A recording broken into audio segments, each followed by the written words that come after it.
Close your eyes, breathe slowly. Let the world outside fade away as we journey back through time, to an era when sleep was not a luxury stolen between alarm clocks and obligations, but a sacred ritual woven into the very fabric of existence. Tonight, I'm going to tell you something that will change how you think about rest forever.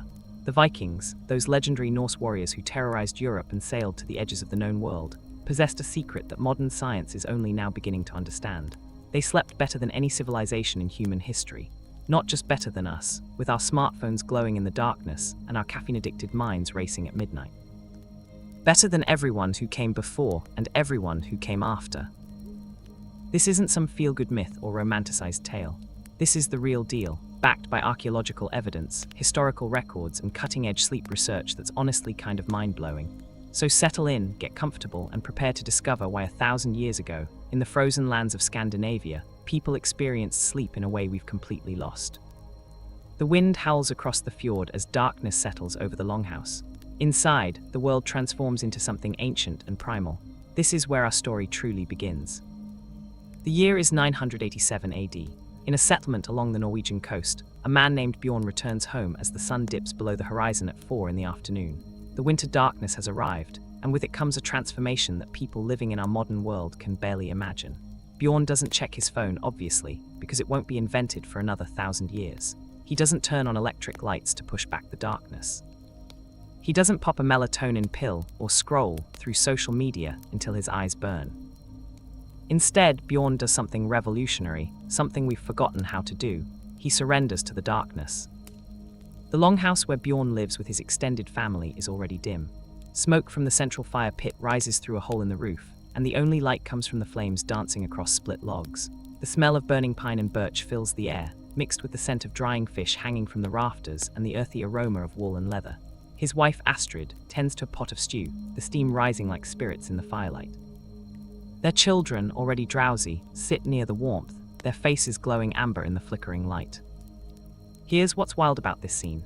Bjorn's body is already preparing for sleep, and it's only early evening by our standards. His brain has begun producing melatonin, that crucial sleep hormone, the moment the sun disappeared. There's no blue light from screens tricking his circadian rhythm into thinking it's still daytime. There's no overhead LED lighting blasting his retinas with artificial brightness.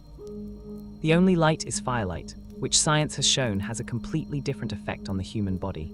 The wavelengths from fire are predominantly in the orange and red spectrum, the exact frequencies that don't suppress melatonin production. But before we go deeper into the science that makes the Viking sleep pattern so incredibly effective, let me paint you a fuller picture of this world, because understanding their sleep means understanding their entire way of life. The Norse relationship with darkness was fundamentally different from ours. We fear darkness. We fight it with every technological tool at our disposal. We've declared war on night itself, flooding our cities with light, keeping our homes bright until we force ourselves to sleep, taking pride in burning the midnight oil and hustling while others rest. The Vikings didn't think this way at all. They respected darkness. They understood it.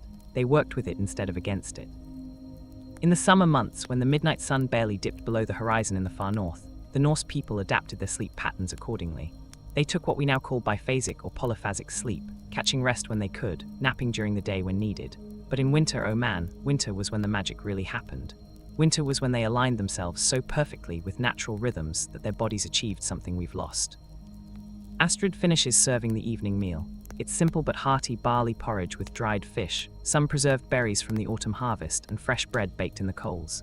They eat slowly, talking quietly. The conversation is gentle, nothing stimulating or stressful. Nobody's checking work emails or watching the news or arguing about politics on social media. The topics are simple: how the livestock are doing, whether tomorrow might be good for fishing if the weather holds, a story about the children's day. After the meal, something remarkable happens. Instead of launching into evening activities, instead of starting the second shift of their day, the family begins winding down. It's barely 6 o'clock by our reckoning, but their bodies and minds are already transitioning into rest mode. Now I need you to understand something crucial here, and if you're already starting to feel sleepy listening to this, that's perfect because that's exactly what we want. If you're enjoying this journey back in time and learning things that are genuinely changing how you think about sleep, do me a solid and hit that like button. It helps more people discover these stories, and honestly, the algorithm really digs it when you engage, but don't wake yourself up doing it. Just a gentle tap, then settle right back into the story. The evening ritual in Bjorn's household continues. The children are given warm herb tea, probably containing chamomile or valerian root, plants the Norse knew had calming properties long before modern medicine isolated their active compounds. They're wrapped in wool blankets and tucked into their sleeping spaces along the walls of the longhouse. These aren't private bedrooms. Privacy, as we understand it, didn't really exist. Instead, the entire family sleeps in one large communal space, and this turns out to be incredibly important for sleep quality in ways researchers are only now beginning to understand. The presence of other sleeping humans creates a sense of safety that our ancestors needed to truly relax. Remember, for most of human history, sleeping alone meant being vulnerable to predators, enemies, or spirits, depending on your belief system. The sound of other people breathing, the warmth of bodies nearby, the knowledge that someone would raise an alarm if danger approached meant your nervous system could actually stand down and enter deep rest. Bjorn banks the fire, reducing it to glowing coals that will last through the night. The temperature in the longhouse begins to drop slightly. This is another key element. The Vikings didn't sleep in overheated rooms. As the fire died down, the interior temperature would cool to something much closer to what our bodies actually need for optimal sleep. Modern science tells us that the ideal sleep temperature is between 60 and 67 degrees Fahrenheit. Too warm, and your body can't properly reduce its core temperature, which is essential for deep sleep. The Vikings figured this out through pure experience and necessity. As Bjorn settles onto his sleeping bench, covered in furs and wool, his body temperature begins to drop. His heart rate slows, his breathing deepens. Around him, his family is already drifting off. The children fell asleep almost instantly, the way kids do when they're not overstimulated by screens and sugar. Astrid lies beside him, her breathing already slow and rhythmic. The darkness is complete now, not the kind of darkness we experience in our bedrooms, with streetlights bleeding through curtains and LED displays glowing from electronics. This is total, absolute darkness. The kind of darkness humans experienced for hundreds of thousands of years. The kind of darkness our eyes and brains evolved to interpret as the signal for deep, restorative sleep. In this darkness, Bjorn's brain waves begin to shift. He's not struggling with racing thoughts about tomorrow's tasks or replaying awkward conversations. His mind is quiet. Within minutes, he transitions through the light stages of sleep and drops into slow-wave sleep, the deepest, most restorative phase. His brain begins the crucial work of consolidating memories, clearing out metabolic waste through the glymphatic system, and releasing growth hormones that repair tissue and build strength. But here's where it gets really interesting. Bjorn doesn't sleep straight through until morning. Nobody in his time did. This is one of the most fascinating discoveries from historical sleep research, and it's going to blow your mind. Around 4 hours after falling asleep, Bjorn naturally wakes up, his eyes open in the darkness. The fire has died to barely glowing embers. The longhouse is cool and silent except for the sound of breathing and the wind outside. He doesn't panic. He doesn't check the time or worry about falling back asleep.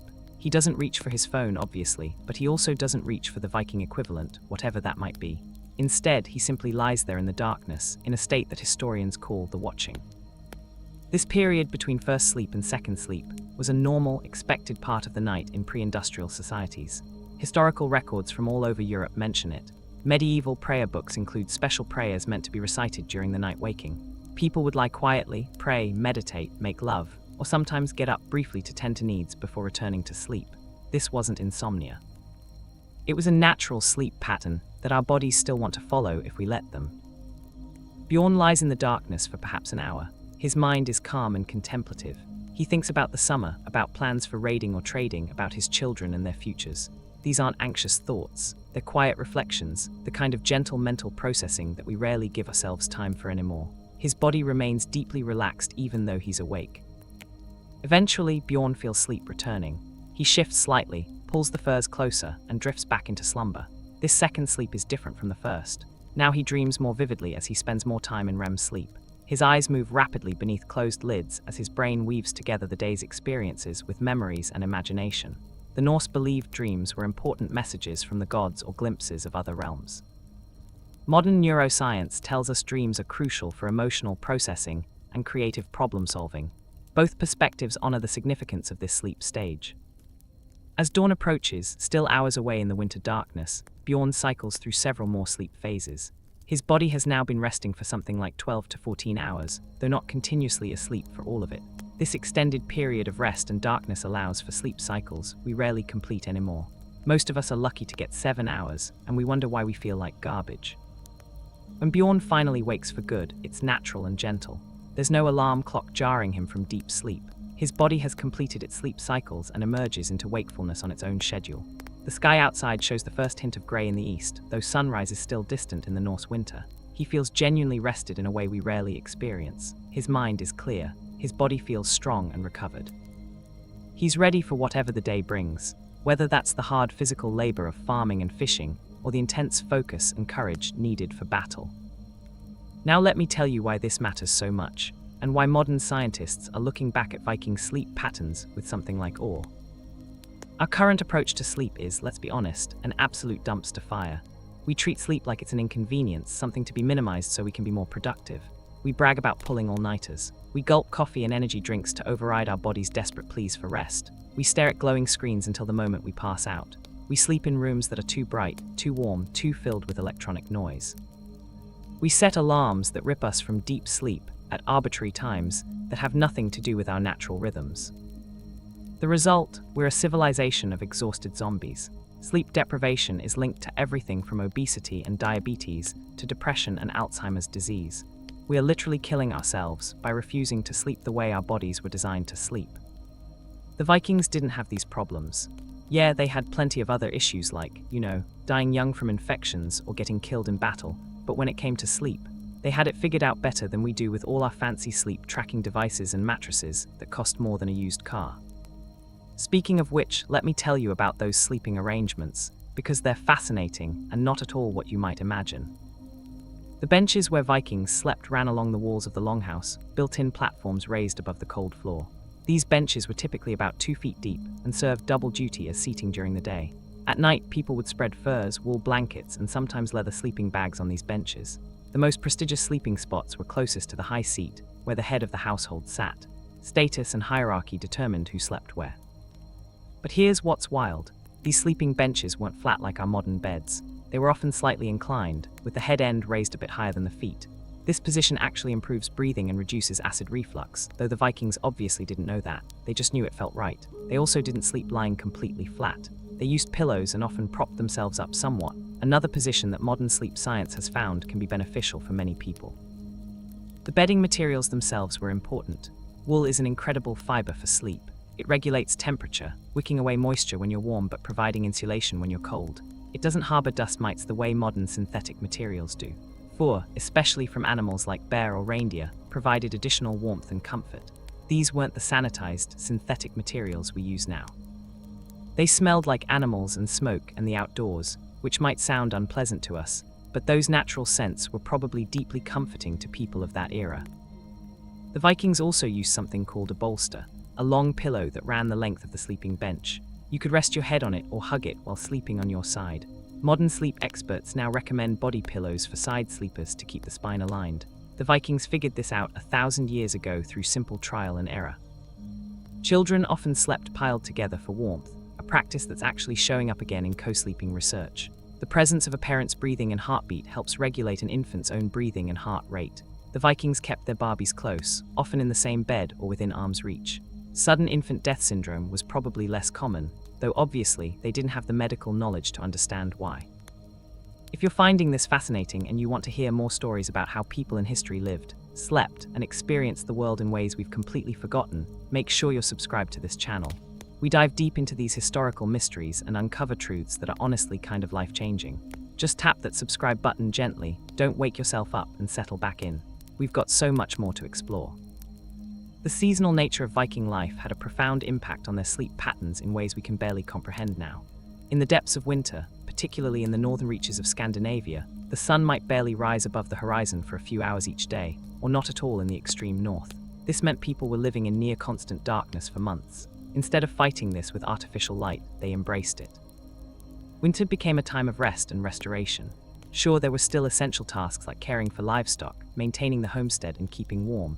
But the frenetic pace of summer, with its long days of farming, fishing, trading, and raiding, gave way to a slower rhythm. People slept longer. They spent more time on indoor crafts, telling stories, and maintaining social bonds. The darkness wasn't something to be conquered.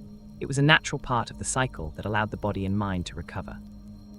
Archaeological evidence from Viking settlements shows that winter was when people did fine craftwork. The intricate metalwork, textile arts, and wood carving that the Norse were famous for happened during these long dark months, but the work wasn't rushed. There was time to do things properly, to achieve the meditative state that comes with skilled handwork, and when drowsiness came, people rested. They didn't have quotas to meet or deadlines imposed by distant managers. They worked with their natural energy levels. In summer, everything changed. The midnight sun brought endless daylight to the north. This was the season of action and adventure. Viking raids typically happened in summer when navigation was easier and the weather was favorable. Trade expeditions set out when seas were calmer. Farming demanded constant attention as people rushed to make the most of the brief growing season. The extended daylight meant less sleep. But the Norse adapted. Historical records suggest that summer sleep was more fragmented and opportunistic. People might sleep for a few hours during the relatively darker period around midnight, then nap during the day when needed. This polyphasic sleep pattern is actually incredibly efficient for short-term periods. It's how elite sailors handle watch schedules. It's how some high-performance athletes train. The Vikings did it naturally, following the cues their environment provided. There's evidence that Vikings took what they called a day sleep during summer afternoons when the sun was highest and the heat most intense. They'd retreat to the coolness of the longhouse or find shade outside and catch an hour or two of rest. Then they'd be up again, making use of the evening light that stretched well into what we'd consider night. This isn't that different from the siesta cultures of Mediterranean countries, another sleep pattern that modern science has found to be beneficial. The Norse understanding of rest extended beyond just sleep too. They recognized different types of rest as necessary and valuable. After intense physical labor, they'd spend time in bathhouses, early versions of the sauna that were central to Norse culture. The heat and steam relaxed muscles and promoted a different kind of rest. They'd follow this with a plunge into cold water, which modern research shows activates the parasympathetic nervous system and promotes recovery. Storytelling and music provided mental rest. Long winter evenings were filled with sagas, those epic tales of gods and heroes that the Norse memorized and recited. Listening to stories in the firelight, letting your imagination create the scenes while your body stayed still and warm, is a form of rest we rarely experience now. We're so used to having stories presented to us visually on screens that we've forgotten the deep relaxation that comes from listening and imagining. The Norse also valued what we might call spiritual rest. They weren't constantly connected to a global network of information and crisis. News traveled slowly. Events happening on the other side of the world might never be known at all. This meant their circle of concern was necessarily limited to their immediate community and region. They couldn't doomscroll through catastrophes they had no power to affect. They couldn't spend hours reading about problems they couldn't solve. Their mental energy went to their actual lives and relationships. Religious practices provided structure and meaning. Blots, the ritual sacrifices and feasts dedicated to the gods, marked the turning of seasons. These ceremonies included communal eating and drinking, reinforcing social bonds while honoring the cycles of nature. There was a time for everything, a time to work and a time to rest, a time to fight and a time to feast, a time to be awake and a time to sleep. This rhythmic structure, this respect for cycles, is something we've lost in our always-on culture. Let me tell you about a specific Viking burial that archaeologists uncovered in Norway, because it reveals something profound about how the Norse thought about rest and death. The burial mound contained a wealthy woman, probably a chieftain or völva, a seeress. She was laid to rest in a bed, not just placed in the ground or in a simple coffin. An actual bed, carved and decorated, was placed in the burial chamber. She was surrounded by textiles and furs. Beside her were oil lamps, still containing traces of seal oil.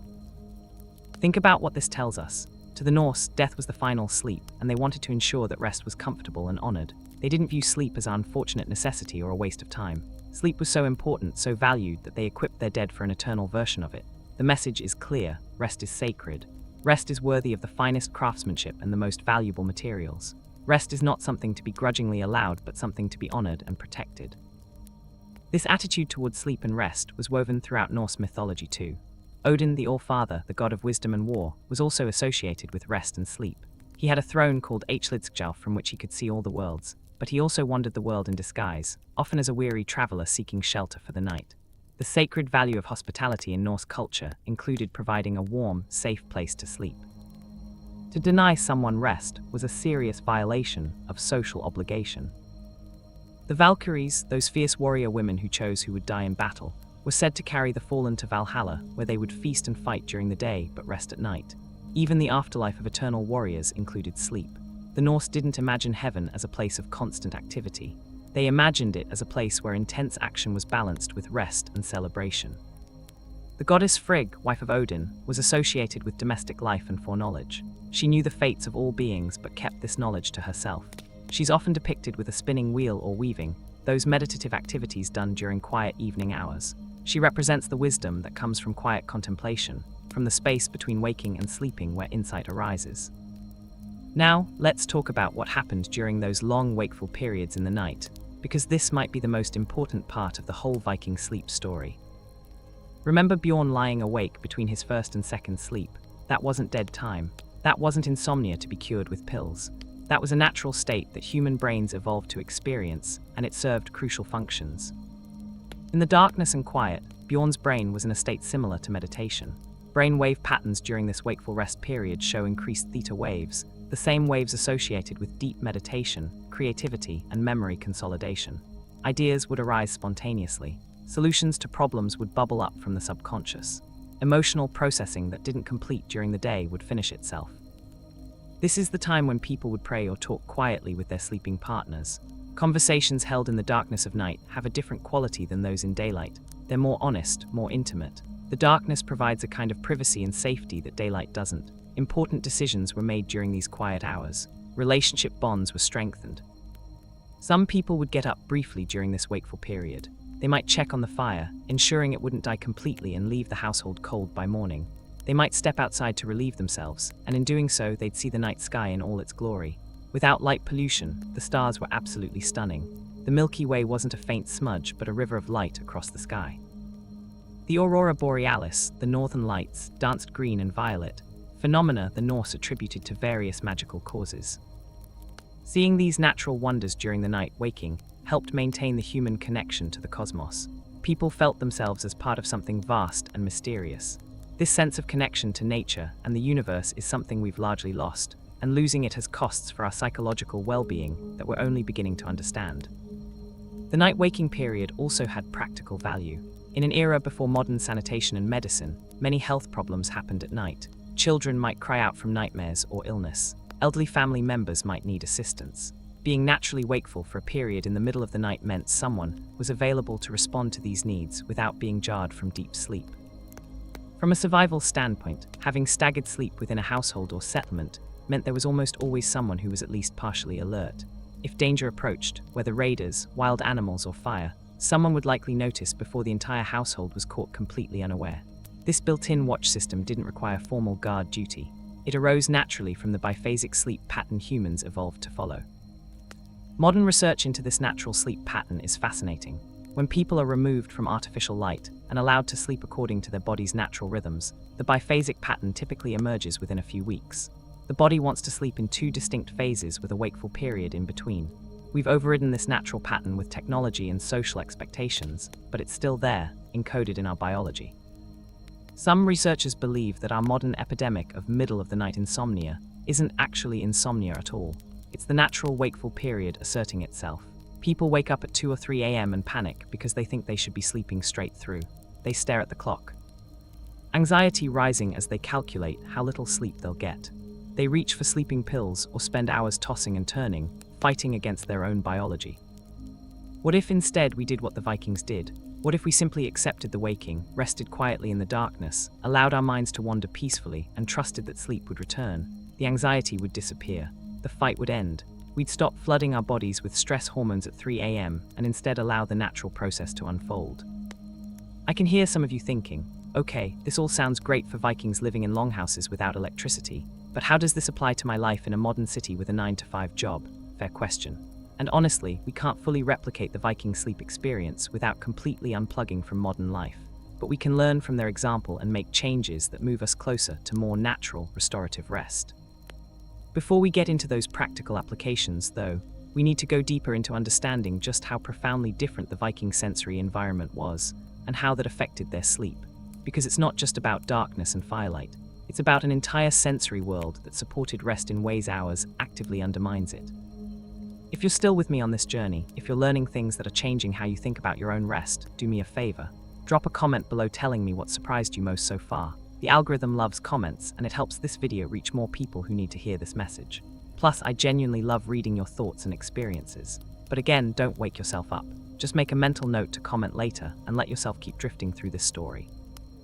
The soundscape of Viking life was dramatically different from our cacophony of noise. In Bjorn's longhouse, as he settled into sleep, The sounds were few and all of them natural. The crackling of the fire, the breathing of his family, the wind moving around the structure. Sometimes the sound of waves against the shore or rain on the roof. In winter, the creak and groan of settling snow or ice. These sounds were predictable, rhythmic, and part of the natural world. Our brains evolved to find such sounds soothing rather than alerting. They don't trigger the stress response the way sudden, unnatural noises do. The human nervous system can relax completely when surrounded by natural sounds at safe volumes. Compare this to our modern sleep environment. Even in the quietest bedroom, there's often the hum of electronics, the rumble of traffic, the whir of heating or cooling systems, the beeps and buzzes of devices, the sounds of neighbors through thin walls. Our auditory environment is a constant assault of unpredictable, artificial sounds that keep our nervous system on alert even as we try to sleep. The Norse also lived without the constant background noise of information and stimulation. There was no TV droning in the background, no podcast or music playing continuously, no notifications pinging. The human brain needs actual quiet to fully rest and process. The Vikings had this quiet in abundance. Smell is another sense profoundly connected to sleep quality, and the olfactory environment of the longhouse was rich and specific. Smoke from wood fires creates a smell that humans have been surrounded by for hundreds of thousands of years. It's comforting at a deep evolutionary level. The smell of wool and leather, animal scents that our ancestors lived with constantly. The smell of earth and stone, food cooking slowly, fresh air moving through the smoke hole. These smells signaled safety and home. The Norse also used herbs deliberately to promote rest and health. Branches of pine or juniper were sometimes placed near sleeping areas, their scent believed to ward off illness and promote healthy breathing. We now know that the volatile compounds from these plants do have genuine antimicrobial properties and can help clear the respiratory system. Whether the Vikings understood the mechanism or not, they'd figured out that it worked. In contrast, modern bedrooms often smell like nothing at all, a sterile absence created by air conditioning and artificial materials. Or they smell like synthetic fragrances from laundry products and air fresheners, chemical scents that don't exist in nature and that our bodies don't really know how to interpret.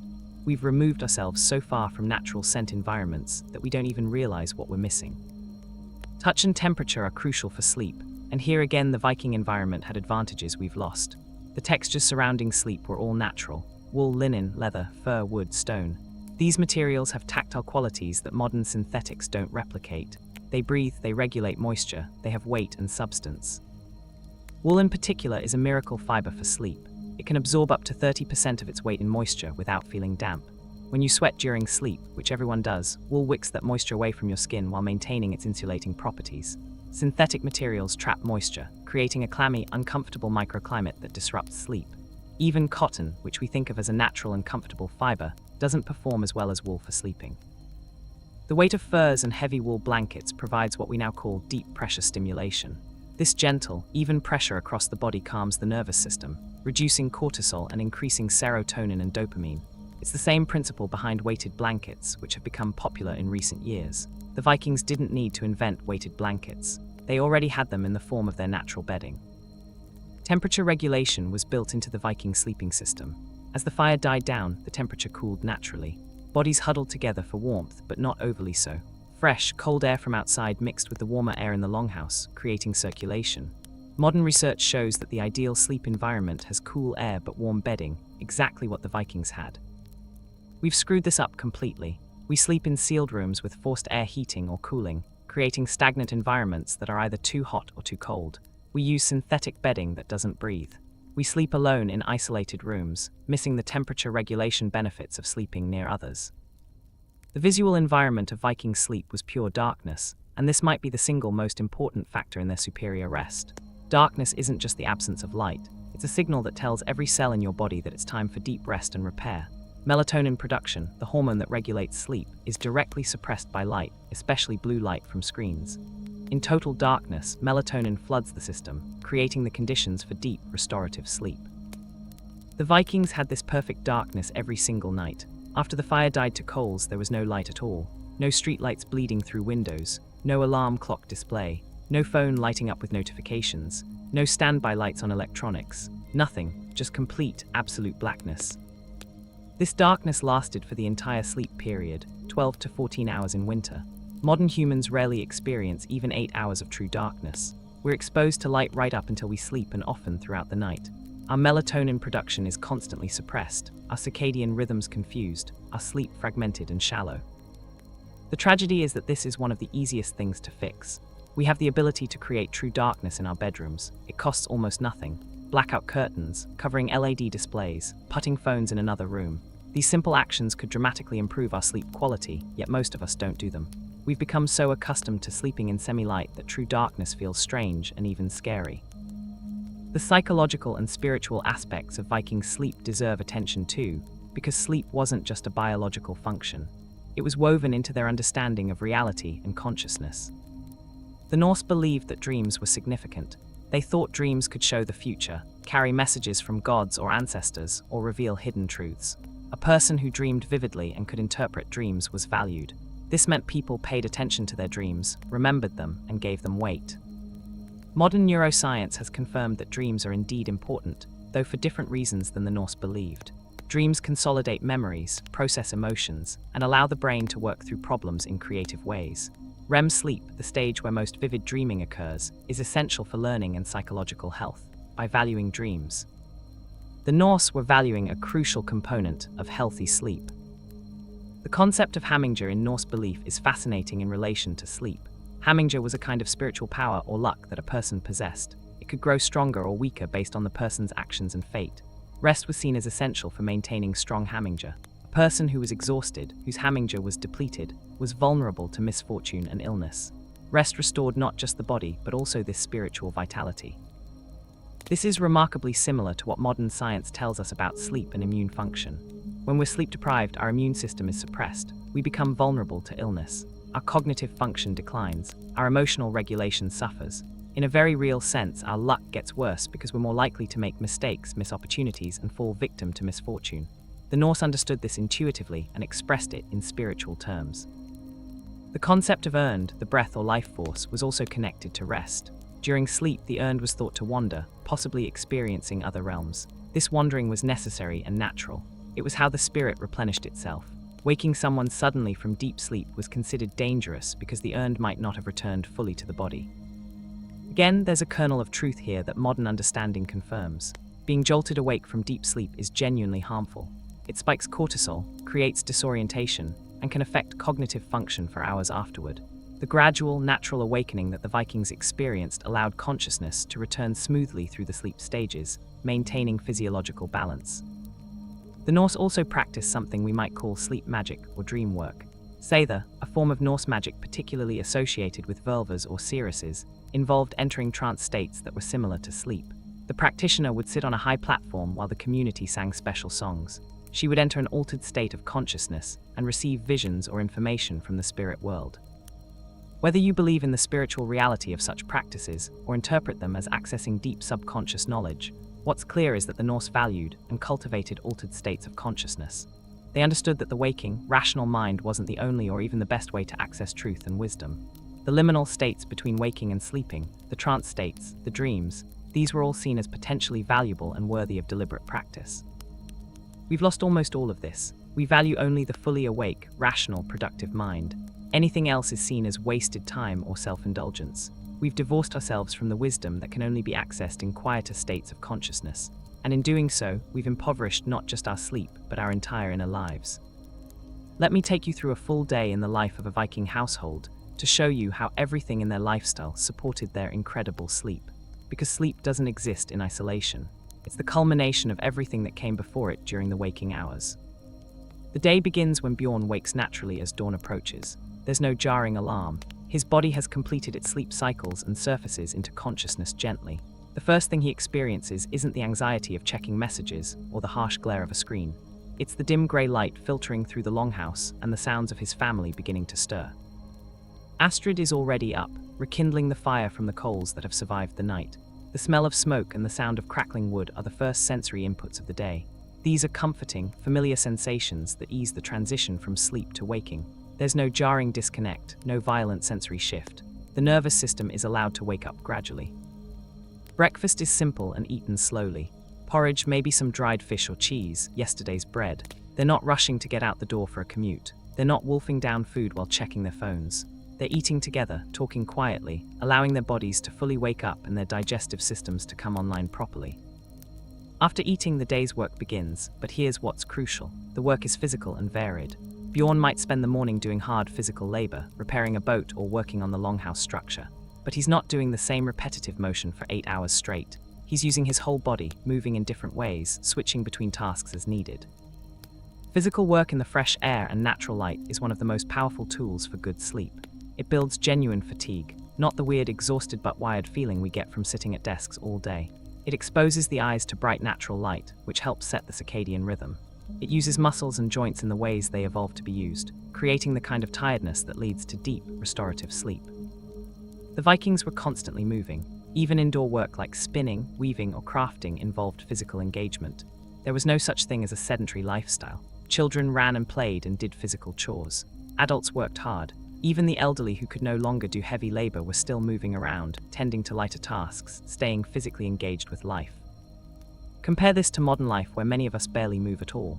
We sit in cars or on trains. We sit at desks. We sit in front of screens. We might go to the gym for an hour if we're disciplined, but then we sit for the remaining 15 waking hours. Our bodies never build the kind of deep, physical tiredness that makes sleep irresistible. Instead, our minds are exhausted from overstimulation, while our bodies are restless from underuse. The Viking diet also supported good sleep in ways we're only beginning to understand. They ate real food, obviously, since there wasn't any other kind.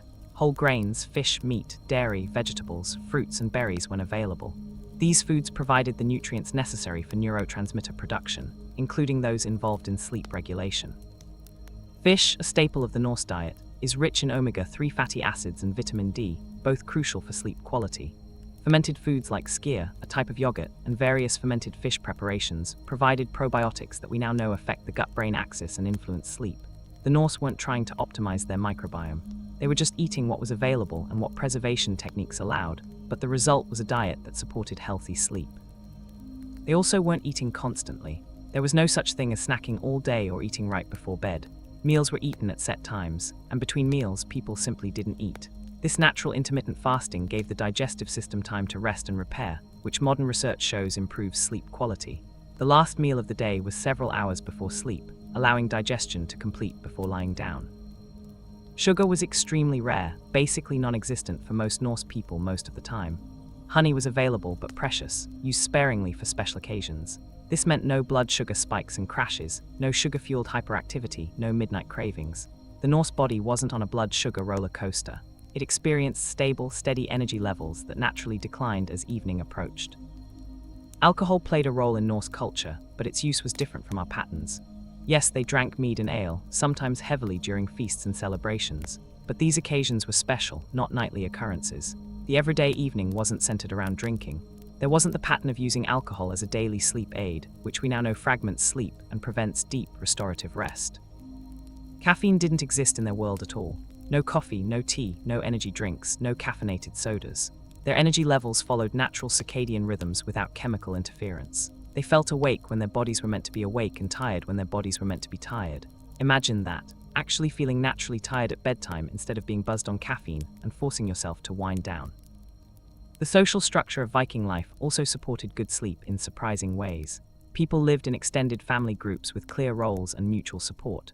This created a sense of security and belonging that's essential for the nervous system to relax into deep rest. You can't sleep well when you're anxious about survival or socially isolated.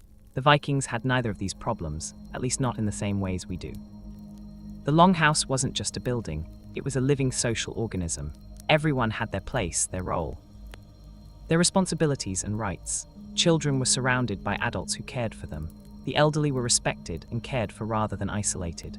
Young adults learned from their elders through daily interaction. This intergenerational living created a resilience and security that modern nuclear families and isolated individuals often lack. Disputes and conflicts were handled through established social mechanisms. There were laws, though they were different from ours. There were assemblies called things where free men could present grievances and seek justice. There were expectations of honor and reputation that governed behavior. This meant people weren't living in constant low-level anxiety about social chaos or injustice. They knew the rules, and the rules were generally enforced. Now, let's be real. Viking society wasn't perfect or fair by modern standards. Women had fewer rights than men, though actually more than in many other medieval societies. Slavery existed. Violence was more common than we'd accept. But when it came to the basic social structures that allow human nervous systems to relax, they had some things figured out better than we do. The seasonal rhythm of Viking life created a natural balance between activity and rest that we've completely lost. Summer was intense: farming, fishing, trading, raiding, building, exploring. People pushed themselves hard, taking advantage of the long days and good weather. But this intensity was balanced by winter's rest. The cycle was built into the year, unavoidable and accepted. We've destroyed this natural rhythm. We demand constant productivity year-round. We expect the same output in dark, cold January as in bright, warm July. We fight against our biological drive to slow down in winter, dosing ourselves with artificial light and stimulants to maintain summer-level activity. Our bodies never get the deep rest and recovery that winter is meant to provide. The Norse winter was a time for recovery, for crafts and stories, for maintaining social bonds, for sleeping long hours in the darkness. It wasn't considered lazy or unproductive. It was understood as necessary preparation for the demands of summer. This cyclical understanding of human energy and capacity is something we desperately need to reclaim. And here's something that's going to sound wild, but bear with me. The lack of artificial light didn't just affect sleep directly. It affected the entire pace and quality of life in ways that supported better rest. When you can only work while the sun is up, there's a natural limit to your day. When evening activities can only happen by firelight, which is dim and requires effort to maintain, there's a natural wind-down built into the day. The Vikings couldn't burn the midnight oil literally or figuratively. The oil for lamps was expensive and laborious to produce. Candles were even more precious. Most households used firelight in the evening, and that was it. This meant that as darkness fell, activity naturally decreased. There was no way to maintain the same pace of daytime productivity into the night. The body and mind were allowed to shift gears. We've overridden this completely with electric light. We can and do maintain full activity levels deep into the night.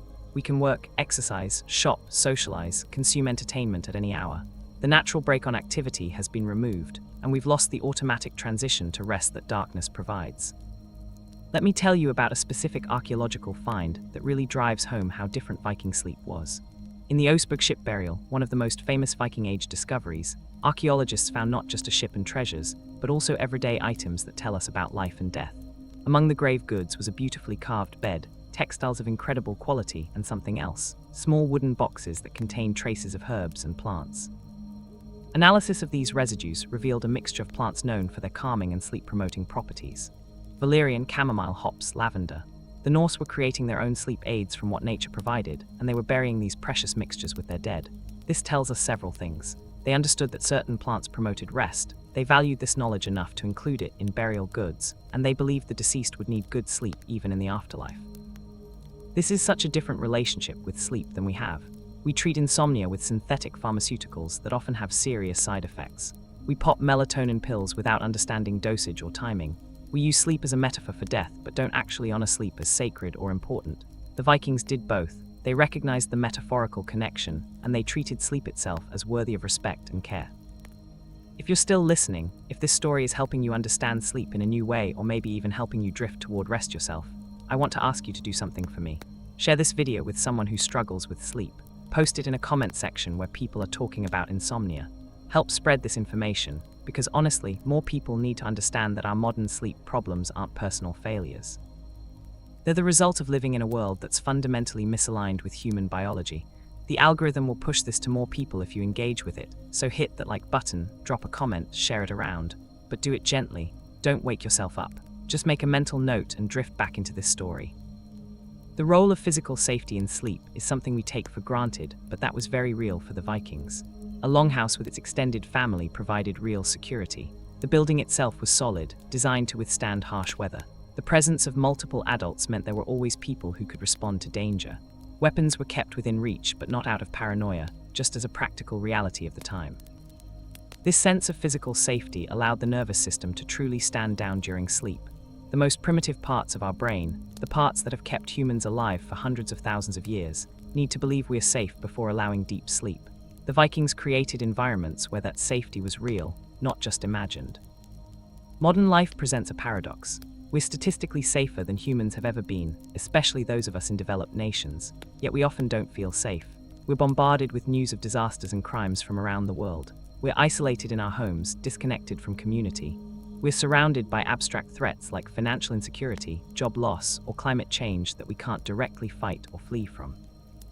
Our nervous systems are constantly activated by perceived threats, making deep rest difficult.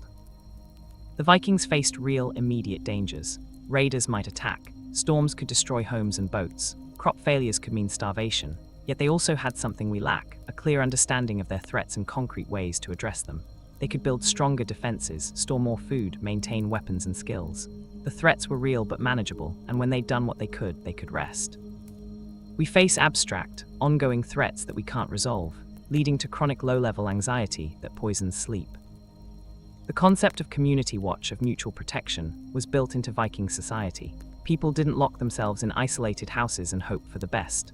They lived together, looked out for each other, and shared the burden of staying safe. This distributed responsibility meant no individual had to carry all the anxiety of protection. You could sleep deeply knowing others were there. The Vikings also had realistic expectations about life and death that paradoxically may have reduced anxiety. They understood that life was dangerous and death could come at any time. This acceptance, embedded in their culture and spirituality, meant they weren't in constant denial of mortality. They didn't waste energy pretending they could control everything or achieve perfect safety.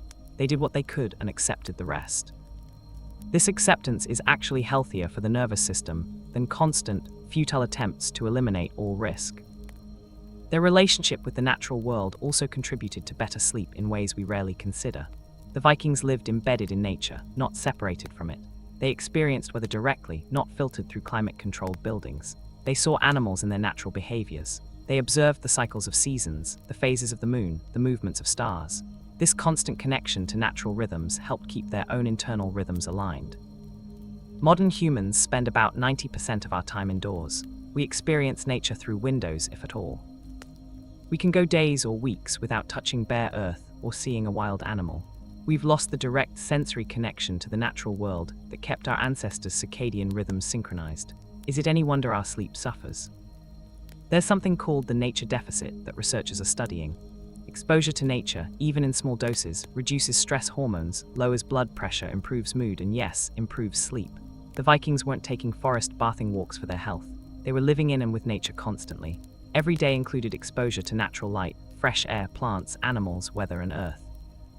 Their nervous systems were constantly receiving the inputs that told them they were safe, that life was proceeding as it should, that rest was possible. The practice of outdoor sleeping in good weather is mentioned in Norse sources. When traveling or during summer, people would sometimes sleep under the stars rather than indoors. They'd wrap themselves in cloaks and furs and lie on the ground. This practice, which sounds uncomfortable to us, actually provides benefits we're only now rediscovering. Sleeping on the Earth creates direct electrical contact with the planet, something researchers call grounding or earthing. Studies suggest this contact reduces inflammation, improves sleep, and provides other health benefits. The Vikings weren't doing this for health optimization. They were doing it because sometimes it was practical or necessary. But their bodies received benefits that we miss out on, sleeping in elevated beds on synthetic materials in climate-controlled rooms, completely insulated from the Earth. The stars themselves played a role in Norse navigation and culture. The Vikings were incredible navigators who could read the sky, understanding star positions and movements. This meant they regularly looked up at the night sky, exposing themselves to the darkness and the vast cosmos. There's something profound about looking at stars that puts our concerns in perspective and triggers a kind of awe that's actually good for psychological health, and by extension, sleep. We've lost the stars to light pollution. Most people living in cities never see a truly dark sky full of stars. We've lost that perspective, that connection to something vast and eternal. We're trapped in our immediate concerns, our small worlds, without the natural antidote that looking at the cosmos provides. Let me tell you about Norse timekeeping, because it reveals something important about their relationship with time that affected sleep. The Vikings didn't have mechanical clocks. They measured time by natural phenomena, the position of the sun, the tides, the seasons. They had words for different parts of the day based on natural observations, not arbitrary numbers. There was Eikt, a unit of time roughly equivalent to a few hours. There was Morgun, morning, midday, Aptan, evening, and Not, night. These weren't precise measurements. They were general periods defined by the sun and practical activities. This meant time had a natural flow, not the rigid segmentation we experience. Without clocks, you can't be late in the same way we can. You can't be constantly aware that time is passing, that you're behind schedule, that you need to hurry. The pressure and anxiety that comes from clock watching simply didn't exist. People did things when it made sense to do them, when the light and weather were appropriate, when the task needed doing. This more relaxed relationship with time meant less chronic stress and consequently better sleep. The modern obsession with productivity and time optimization is a relatively recent phenomenon, and it's literally killing us. We pack our schedules, multitask constantly, feel guilty about any moment that isn't productive, and then wonder why we can't sleep. The Vikings didn't have these problems. They worked hard when work was needed, but they didn't fetishize busyness or try to maximize every minute. Rest was part of the rhythm of life, not something to feel guilty about. The concept of hygge, which we associate with modern Scandinavia, has roots in these older patterns of life. Hygge is about coziness, comfort, and contentment in simple pleasures. It's about creating a warm, safe environment and being present in it. A fire, comfortable seating, good food, good company, and nothing more complex needed. This isn't just about aesthetics. It's about creating the conditions where the nervous system can relax. The Viking longhouse embodied this. It wasn't luxurious by our standards, but it was cozy. The fire was the center, both literally and metaphorically. People gathered around it for warmth, cooking, light, and socializing. The flickering flames created a meditative focal point. The warmth was comforting. The smoke, while sometimes annoying, carried the scent of burning wood that humans have found comforting for millennia. This environment naturally promoted relaxation and contentment. We've replaced the central fire with central heating, which keeps us warm but doesn't provide the same psychological benefits. There's something about a visible fire, about being able to see and smell and hear the source of warmth, that satisfies us in ways that invisible forced air doesn't. Many people find that they sleep better in rooms with fireplaces, even if the fire is purely decorative. We're drawn to it at a deep, instinctive level. The crafts and handiwork that filled Norse winter evenings had sleep benefits we're only now understanding. Activities like spinning, weaving, carving, and metalwork require focus and skilled hand movements. They're meditative but not mindless. They engage the mind just enough to prevent anxious rumination, but not so much that they're stimulating. This state of flow is incredibly beneficial for mental health and prepares the mind for sleep. We've lost most of this. Our evening entertainment is passive consumption. Watching TV, scrolling phones, maybe reading. These activities either overstimulate us or leave us mentally restless. We don't engage our hands in skilled work that produces both useful objects and beneficial mental states.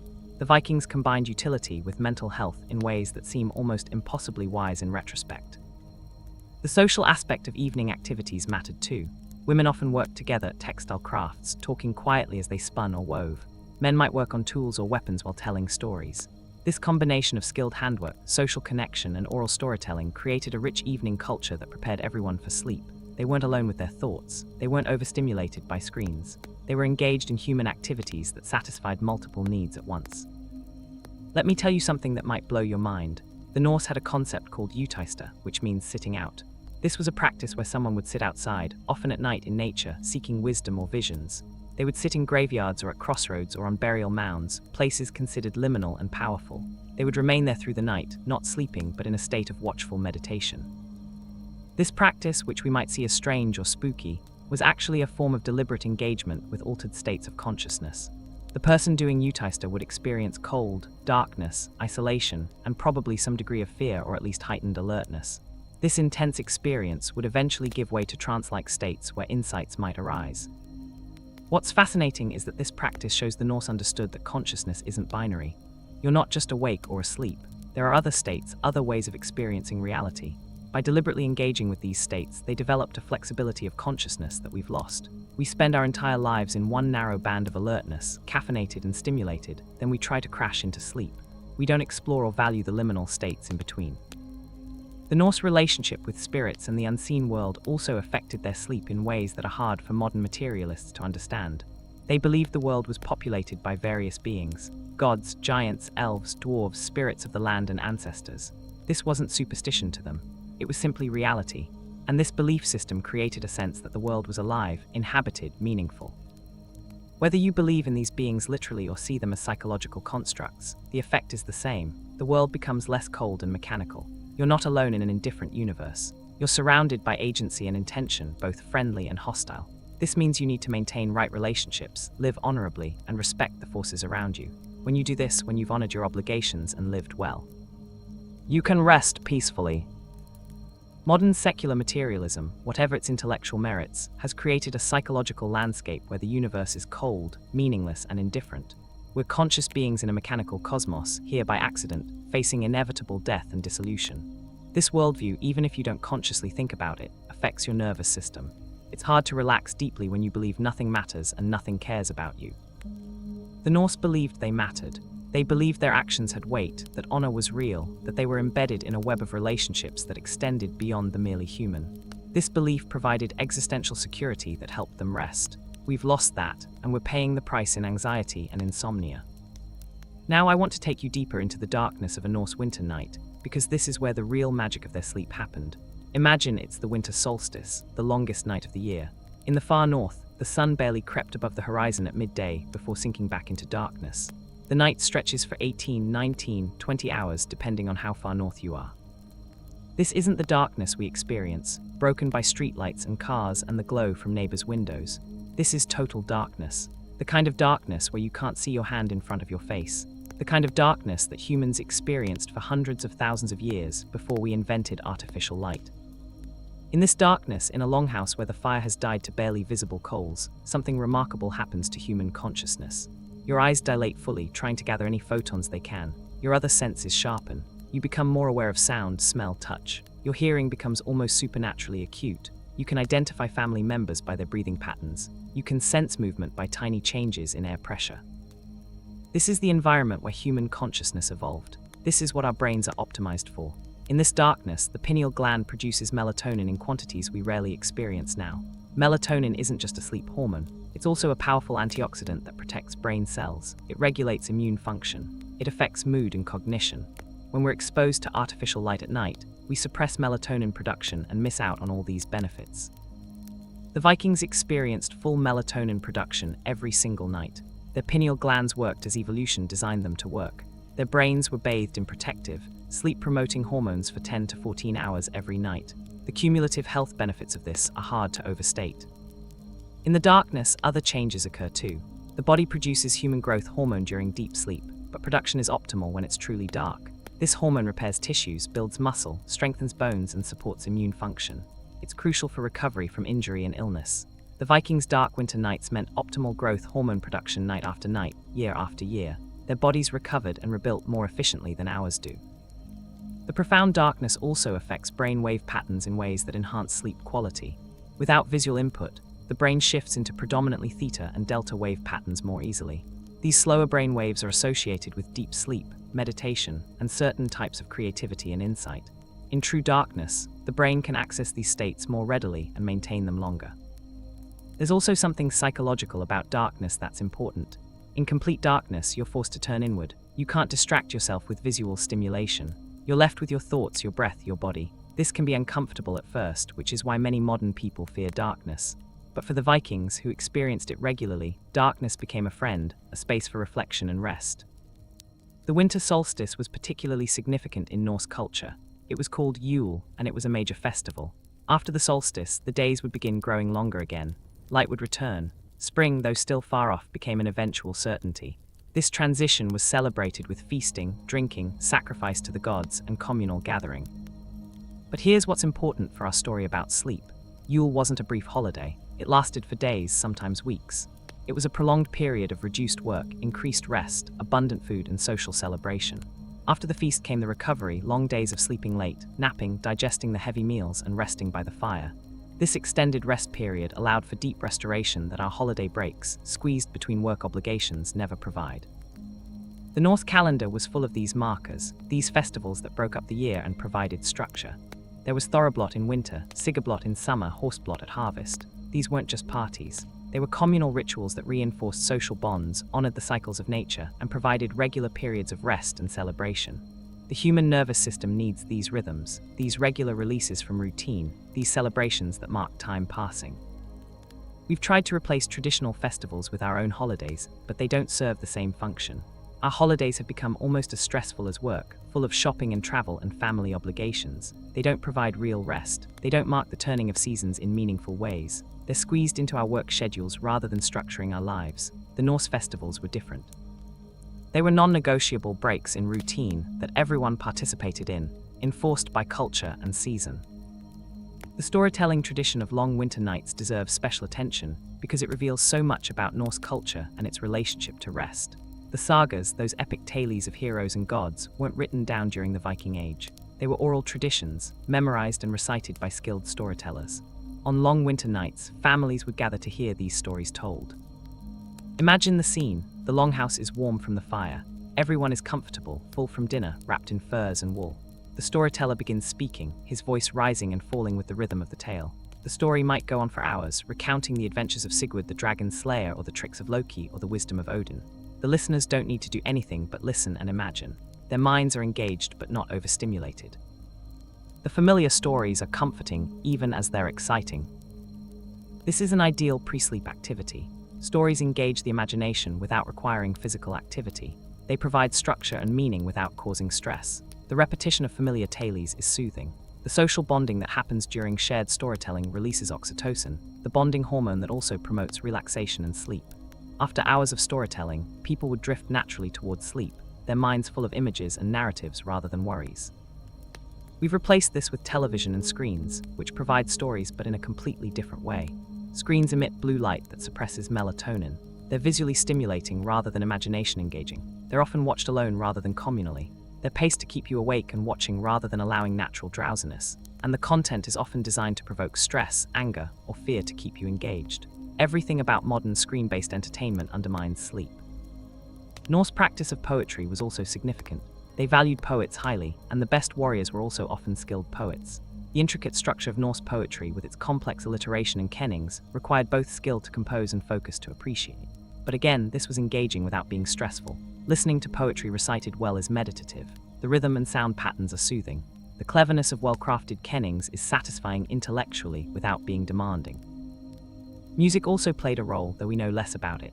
Archaeological finds include various instruments: lyres, flutes, drums, rattles. Music was part of ceremonies and celebrations. And while we can't know what Norse music sounded like, we can infer that it was probably repetitive and rhythmic, qualities that promote trance states and relaxation. Music before sleep is beneficial if it's the right kind. Slow, simple, not too emotionally intense. The Norse likely intuited this without understanding the neuroscience. Let me bring you back to Bjorn on another night, this time in early spring. The days are growing noticeably longer now. The sun rises earlier and sets later. The world is emerging from winter. This transition from winter darkness to spring light is another crucial element of the Norse sleep experience that we've completely lost. Our artificial lights mean we experience essentially the same light exposure year-round. We might notice the days getting longer or shorter, but it doesn't fundamentally change our behavior or our sleep. For the Vikings, the shift from winter to spring was dramatic and consequential. As daylight increased, sleep naturally decreased. The body responded to more light by producing less melatonin, waking earlier, staying active later. This wasn't a problem, it was the natural cycle. Bjorn wakes now with the dawn light, his body naturally responding to the increasing day length. He feels a surge of energy that wasn't there in the depths of winter. This isn't caffeine or willpower. It's the natural seasonal shift in hormones and neurotransmitters responding to light exposure. In winter, his body produced more melatonin and less serotonin, making him quieter and more introspective. Now in spring, the balance shifts. More light means more serotonin, more energy, more motivation for activity. This seasonal affective response that so many modern people struggle with was just normal for the Vikings. They didn't fight it. They didn't try to maintain the same mood and energy level year-round. They accepted that winter made them slower and sleepier, that spring brought energy and initiative. This acceptance meant they didn't develop the same kind of seasonal depression that afflicts so many people in northern latitudes today. We fight our biology constantly. We use artificial light to pretend it's always summer. We try to maintain the same productivity levels regardless of season. When our bodies protest with low mood and fatigue in winter, we call it a disorder and medicate it. The Vikings just called it winter and adjusted their lives accordingly. Spring brought specific sleep challenges and adaptations. The increasing daylight meant animals became more active, birds returned from migration, and the world came alive with sound. Roosters crowed at dawn, sheep bleated, gulls and other seabirds filled the air with noise. For us this might be annoying, but for the Norse, these sounds were welcome signs of the changing season. They were natural alarm clocks that aligned with the body's readiness to wake. The work of spring was intense. Fields needed preparation for planting. Boats needed to be repaired and readied for fishing and trading voyages. Livestock that had been kept closer to settlements during winter needed to be moved to summer pastures. This burst of activity after the slow winter required energy, and the longer days and increasing light provided exactly that. Sleep became shorter but remained high quality. Instead of 12 to 14 hours, people might sleep 8 to 9 hours as days lengthened. But those hours were still in true darkness, still uninterrupted by artificial light, still characterized by the natural sleep cycles that our ancestors evolved. The quality didn't decrease even as quantity did, because the sleep was aligned with natural rhythms. Summer brought the most dramatic sleep changes. In the far north during the height of summer, the sun barely set at all. This phenomenon, called the midnight sun, creates a surreal environment where traditional sleep patterns become impossible. You can't sleep when it's light, but it's never dark, so what do? The Vikings adapted with flexibility that we've lost. They slept when tired, regardless of what the sky looked like.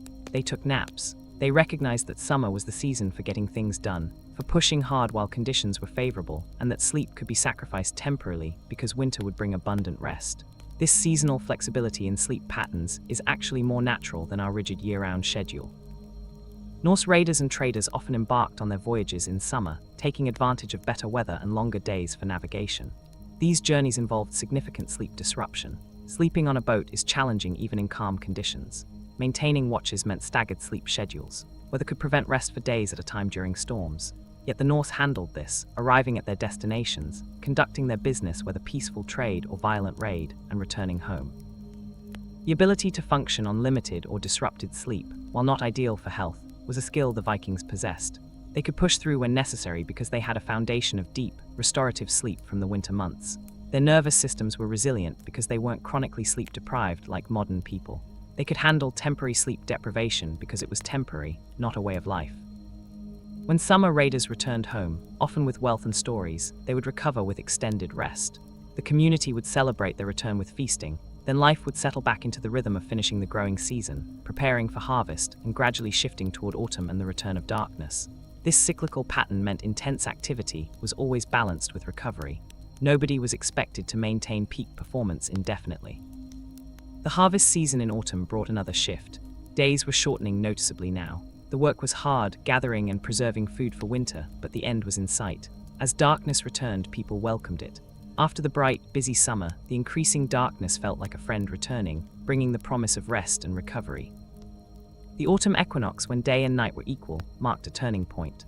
From here, darkness would dominate until spring. The Norse marked this transition with harvest festivals, including Horstblot, thanking the gods for the year's bounty and asking for their favor through the coming winter. These weren't just religious observances. They were psychological preparation for the change ahead, communal acknowledgement of the shift from the outward-focused energy of summer to the inward-focused rest of winter. As autumn progressed into winter, sleep gradually lengthened again. The body responded to decreasing light with increased melatonin production. Energy levels naturally declined, the drive for activity lessened. And rather than fighting this with caffeine and artificial light, the Vikings simply slept more. By the time winter truly arrived, they'd transitioned smoothly back into their long sleep pattern, ready for another cycle. This seasonal rhythm of sleep, this flexibility and adaptation to natural cycles, is what we've lost and what's causing so many of our sleep problems. We try to maintain the same sleep schedule year-round, regardless of how much natural light we're getting. We use the same amount of artificial light whether it's June or December. We demand the same productivity and alertness in every season. Our bodies don't know what to do with these confusing signals, so our sleep suffers. If you're still with me, if you're learning things that are genuinely changing how you think about your own life and sleep, here's what I want you to do. After you finish listening to this, really think about what small changes you could make to align yourself more with these natural patterns. And then tell me in the comments what you're going to try. Maybe it's removing a light source from your bedroom. Maybe it's trying to spend more time outside. Maybe it's allowing yourself to rest more in winter. Share your thoughts, help build a community of people who are trying to reclaim natural sleep. The algorithm will push this to more people, and together we can spread this information further. Now let me tell you about Norse healing practices related to sleep, because they had sophisticated understanding of the connection between rest and health, even without modern medical science. When someone was ill or injured, rest was considered crucial medicine. This wasn't just about avoiding exertion. It was about creating the conditions for the body's natural healing processes to work. The sick were given the warmest, most comfortable sleeping spots, closest to the fire.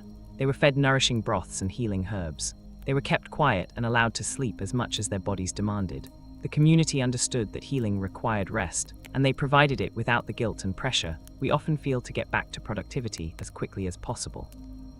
Herbs played a significant role in Norse medicine, and many of the plants they used have been validated by modern research.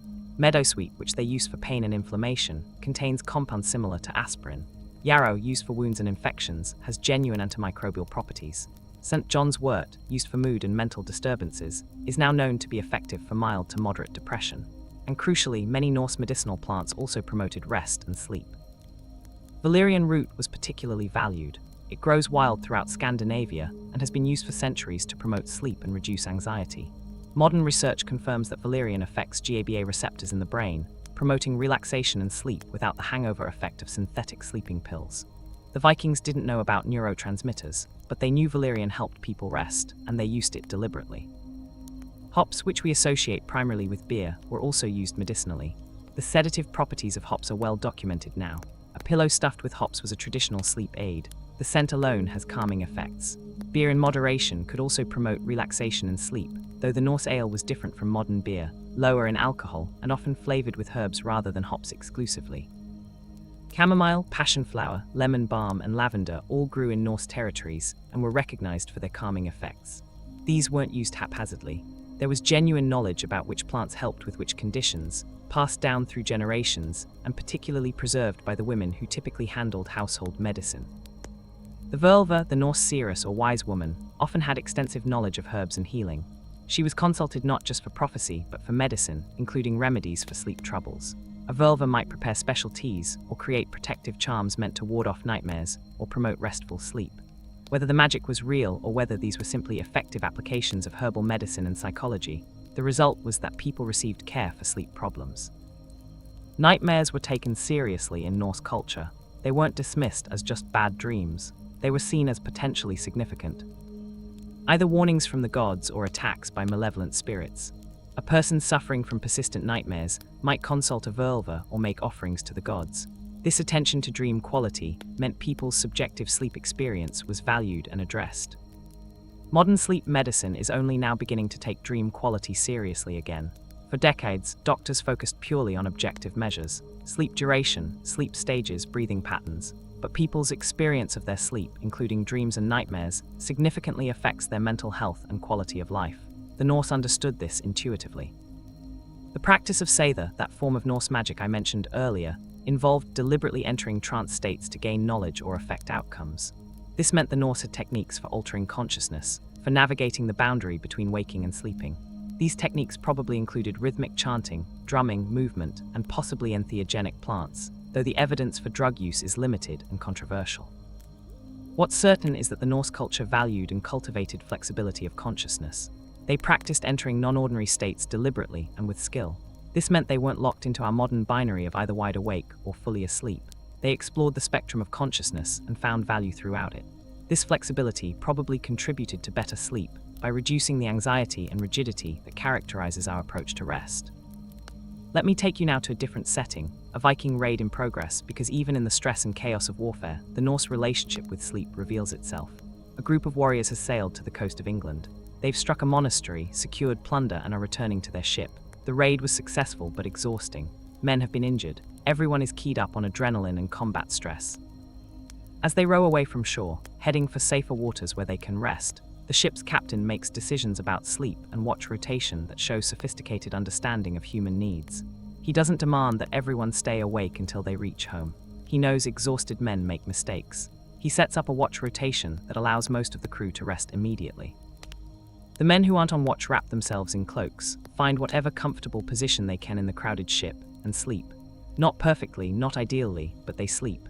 They can do this because they're trained to rest when the opportunity arises, because their bodies aren't running on chronic sleep debt, and because their culture values rest as necessary for survival and effectiveness. The watch rotation is structured to give everyone some rest. Even the captain, though he maintains ultimate responsibility, takes his turn to sleep. There's no glory in exhausting yourself unnecessarily. There's no cultural cash in proving you can go longest without rest. The Norse understood that rested warriors are effective warriors. Tired men get killed. When they reach safer waters, the ship drops anchor and the entire crew rests more fully.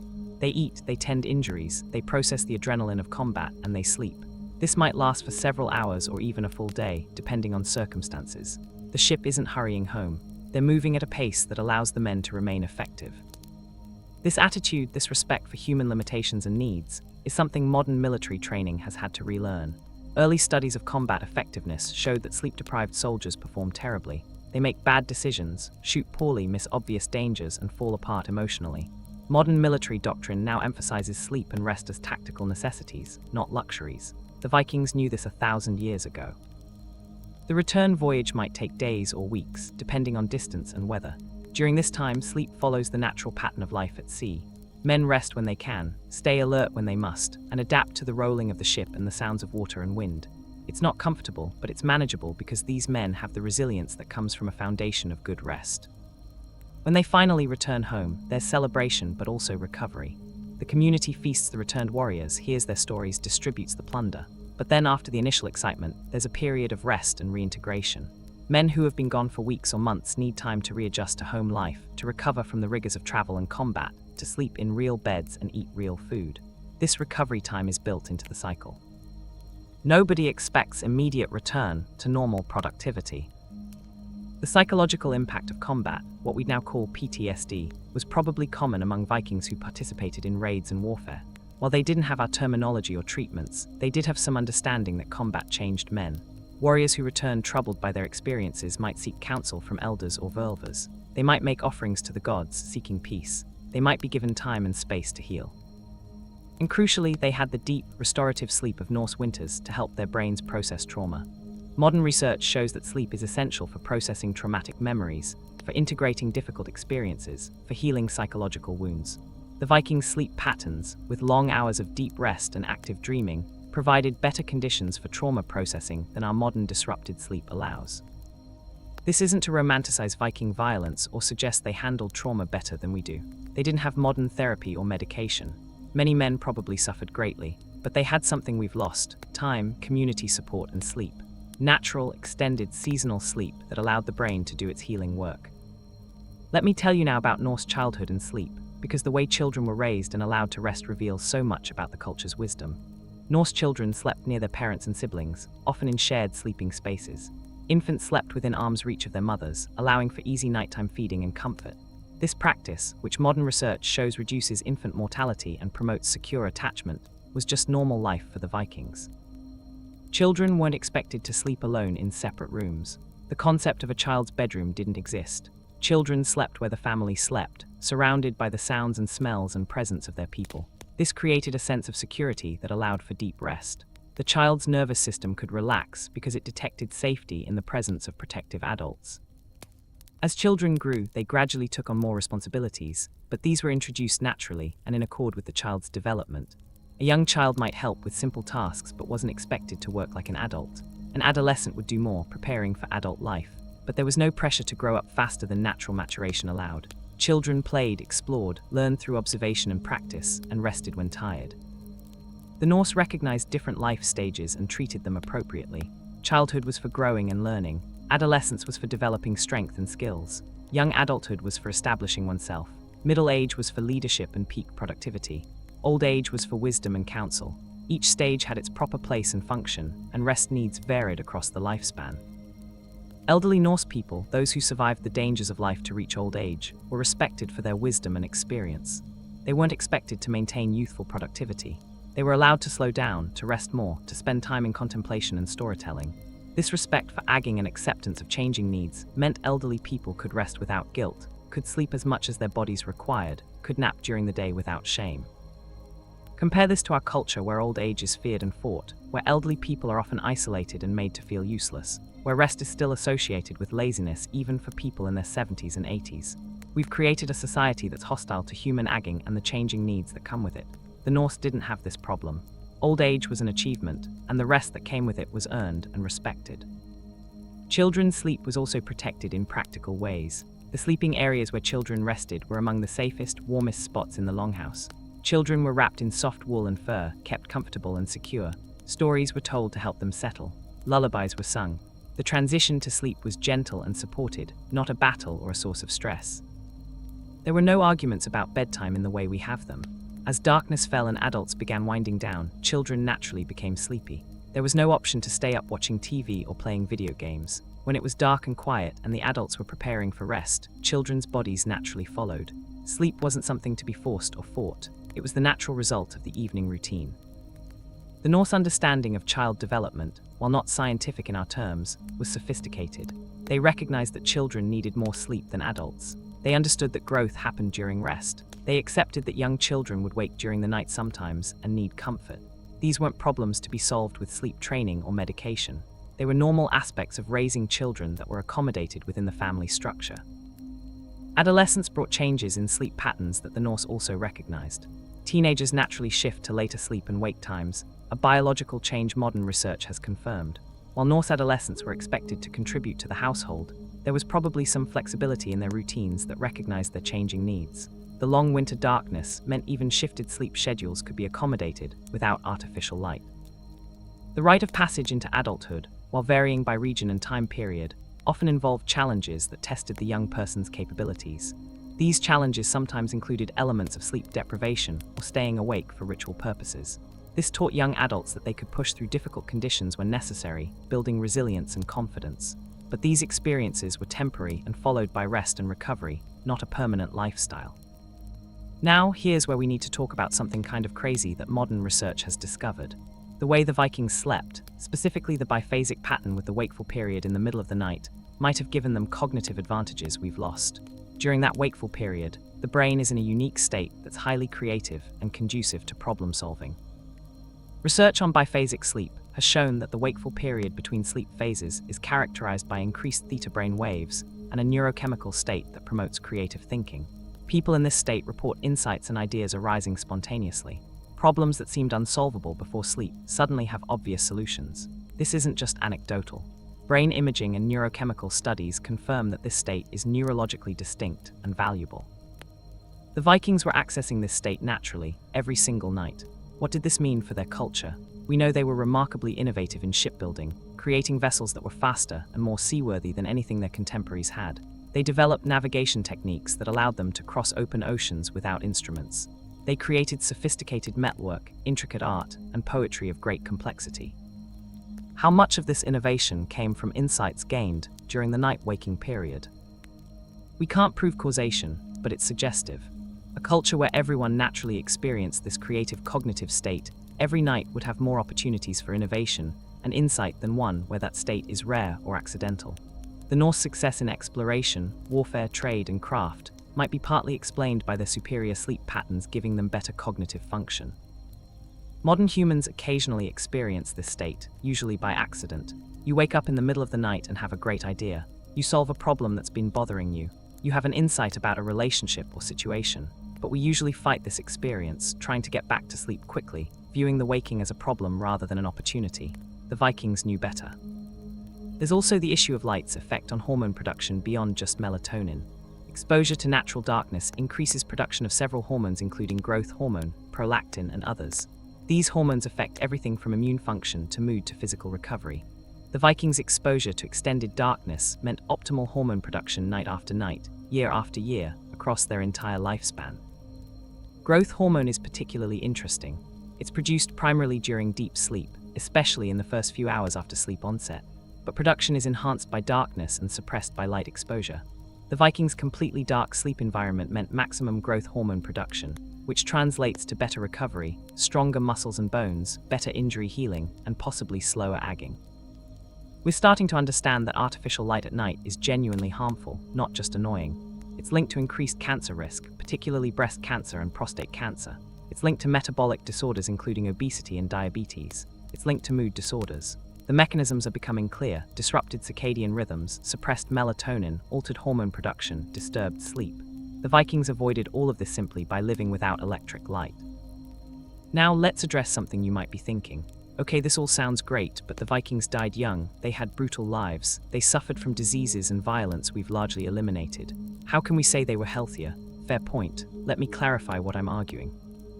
The Vikings faced many health challenges we don't. Infant mortality was high, infections could be deadly, dental problems were common, violence and accidents killed many in their prime. Average life expectancy was low by our standards. I'm not suggesting we should want to live exactly as they did. That would be ridiculous. What I am saying is that in the specific area of sleep and its immediate health effects, the Vikings had it figured out better than we do. Their sleep quality was superior. Their alignment with natural rhythms was better. The immediate benefits of good sleep, things like cognitive function, emotional regulation, immune response, and physical recovery, were all optimized in ways ours aren't. If we could combine modern medicine, safety, and sanitation with Viking sleep patterns, we'd be unstoppable.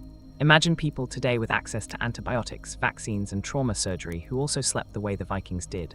those people would be healthier, sharper, more resilient than either modern humans or Vikings separately achieved. That's what we should be aiming for, taking the best of both worlds. The tragedy is that we know what good sleep requires. We have the science. We understand circadian rhythms and sleep stages and hormone production. We know darkness is essential, that natural light exposure during the day is crucial, that consistent schedules help, that cool temperatures work better, that quiet is important. We know all of this, yet we've constructed a civilization that violates every principle of healthy sleep. We've built cities that never go dark, where light pollution is so severe you can't see the stars.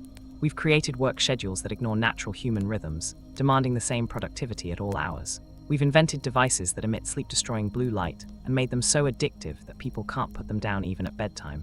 We've normalized sleep deprivation to the point where bragging about how little you sleep is a weird form of status signaling. And then we wonder why everyone's tired, sick, depressed, and cognitively impaired. We've created the problem ourselves and we keep making it worse. The Vikings didn't have to try to sleep well. Their entire lifestyle supported it naturally. We have to fight against our lifestyle just to get minimally adequate rest. If you've made it this far in this story, you're clearly someone who cares about understanding these things more deeply. You're not just looking for quick sleep hacks. You want to understand the big picture, how we got here and what we've lost. That tells me you're exactly the kind of person who should be subscribed to this channel. We explore these deep historical mysteries, these lost ways of living that might hold keys to solving modern problems. Hit that subscribe button if you haven't already. Don't miss future explorations like this one. Let me take you now to a Viking ship at sea under the stars, because there's something profound about the Norse relationship with the night sky that affected their sleep and their entire worldview. Navigation in the Viking Age required intimate knowledge of the stars. Sailors needed to recognize constellations, understand their movements, and use them to maintain heading when sailing out of sight of land. This meant Vikings spent a lot of time looking at the night sky. They learned it the way we learn our neighborhoods, every star and constellation as familiar as a street corner. This constant engagement with the cosmos had psychological effects we rarely experience. When you regularly look at the vastness of space, your problems feel smaller. Your sense of self shifts. You understand yourself as part of something immense and ancient. This cosmic perspective probably helped Vikings rest more easily. If you've spent time under truly dark sky, far from city lights, you know the feeling. The universe is enormous. Your concerns, while real, are also tiny in the grand scheme. This doesn't make your problems disappear, but it does put them in perspective in a way that reduces anxiety. The Vikings had this perspective naturally, woven into their practical lives through navigation and their spiritual lives through mythology. The stars also provided a natural clock and calendar. The positions of constellations changed throughout the night and across seasons. A skilled observer could estimate the time of night by looking at the sky, could predict the changing seasons by watching which stars were visible. This natural timekeeping was gentler than our mechanical clocks. It reinforced the connection between human life and cosmic cycles. The aurora borealis, the northern lights, were a regular feature of the Norse sky. These dancing curtains of green, violet, and red light were attributed to various causes in Norse mythology. Some said they were the Bifrost, the rainbow bridge to Asgard. Others said they were the reflection of the Valkyries' armor as they rode across the sky. Whatever the explanation, the aurora was seen as magical and significant. Modern science explains the aurora as interactions between solar wind and Earth's magnetic field, but the sense of awe and wonder remains valid. People who see the northern lights regularly report feelings of connection to nature, reduced stress, and a sense of the numinous. The Vikings experienced this beauty regularly, and it probably contributed to psychological well-being that supported better sleep. The moon, of course, was crucial for both practical and spiritual reasons. The lunar cycle provided a calendar. A full moon offered light for nighttime activities when needed. The moon was associated with various deities and magical practices. And the regular cycle of the moon, from new to full to new again, reinforced the understanding of natural cycles that governed all of life. Women's menstrual cycles, which often synchronize with lunar cycles when artificial light doesn't interfere, were probably more regular and less problematic for Viking women. This alignment with natural rhythms affected not just reproduction, but overall health and sleep patterns. Modern research shows that menstrual cycles affect sleep quality, and disrupted cycles mean disrupted sleep. Viking women probably had fewer of these problems.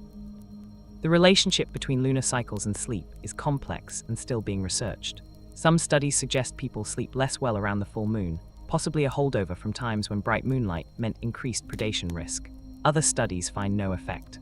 What's certain is that the Vikings lived with natural moonlight and darkness, and their sleep patterns adapted to these conditions over lifetimes and generations. Let me tell you about a specific archaeological site that reveals something beautiful about Norse sleep culture. At Borg in Norway, a massive longhouse was excavated, one of the largest Norse buildings ever found. It was nearly 270 feet long and housed a chieftain's household along with retainers, workers, and possibly dozens of other people. In this longhouse, the sleeping arrangements reveal a society organized by status, but also by community. The chieftain and his family had the best spots, near the center where the high seat was located, closest to the warmth and light of the central fire. But everyone slept in the same basic structure, sharing the same air and sounds and smells. The richest and the poorest member of the household weren't separated by walls and locked doors. They rested in the same space.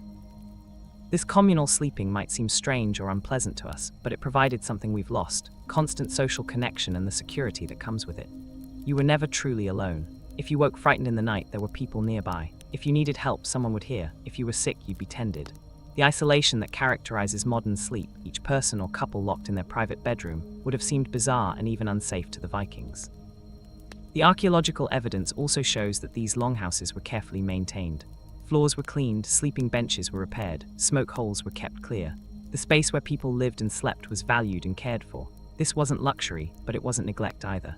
The Norse took care of their homes, understanding that the quality of one's dwelling affected the quality of life and rest. In wealthy households, there's evidence of decorative elements even in sleeping areas. Carved bedposts, decorative textiles, painted walls. Beauty wasn't reserved for public spaces. The places where people rested were also made pleasant to the eye. This attention to aesthetics in rest spaces shows that the Norse valued sleep enough to make it beautiful, not just functional. The placement of the longhouse itself often showed consideration for sleep and rest. Buildings were oriented to take advantage of natural features, positioned to minimize wind exposure, placed near but not too near to water sources and other resources. The landscape around the settlement was part of the living environment, and attention was paid to creating conditions conducive to life, including good rest. Contrast this with modern urban planning, which often prioritizes economic productivity and efficient land use over human well-being. We build housing near highways and factories, creating noise and air pollution that disrupts sleep. We pack people into apartment buildings where thin walls mean every sound from neighbors is audible. We create neighborhoods without green space or connection to nature. Then we wonder why people sleep poorly. The Norse relationship with their environment was more integrated and thoughtful. They couldn't control everything, obviously. They couldn't eliminate harsh weather or dangerous wildlife. But within the limits of their technology, they created living spaces that supported human flourishing, including good rest. They thought about where to build, how to orient structures, how to arrange interior spaces. These decisions weren't random. They were informed by generations of experience about what worked and what didn't. Now let me tell you about Norse bathing culture, because it connects to sleep in ways you might not expect. The Norse valued cleanliness more than their medieval Christian contemporaries, who often viewed bathing with suspicion. Vikings bathed regularly, sometimes in heated bathhouses that were early versions of the sauna. They also used cold water, plunging into rivers or the sea even in winter. This practice of alternating heat and cold has profound effects on the body and sleep. The heat relaxes muscles, increases circulation, and promotes the release of toxins through sweat. The cold water afterward causes blood vessels to constrict, then dilate, improving cardiovascular health. The overall effect is deeply relaxing. People who use saunas regularly report better sleep, less stress, and improved mood. The Vikings didn't have scientific explanations for why bathing made them feel good, but they didn't need them. They experienced the benefits directly and made bathing a regular practice.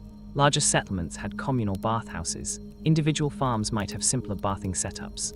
Either way, regular bathing and the relaxation it provided contributed to overall health and better sleep.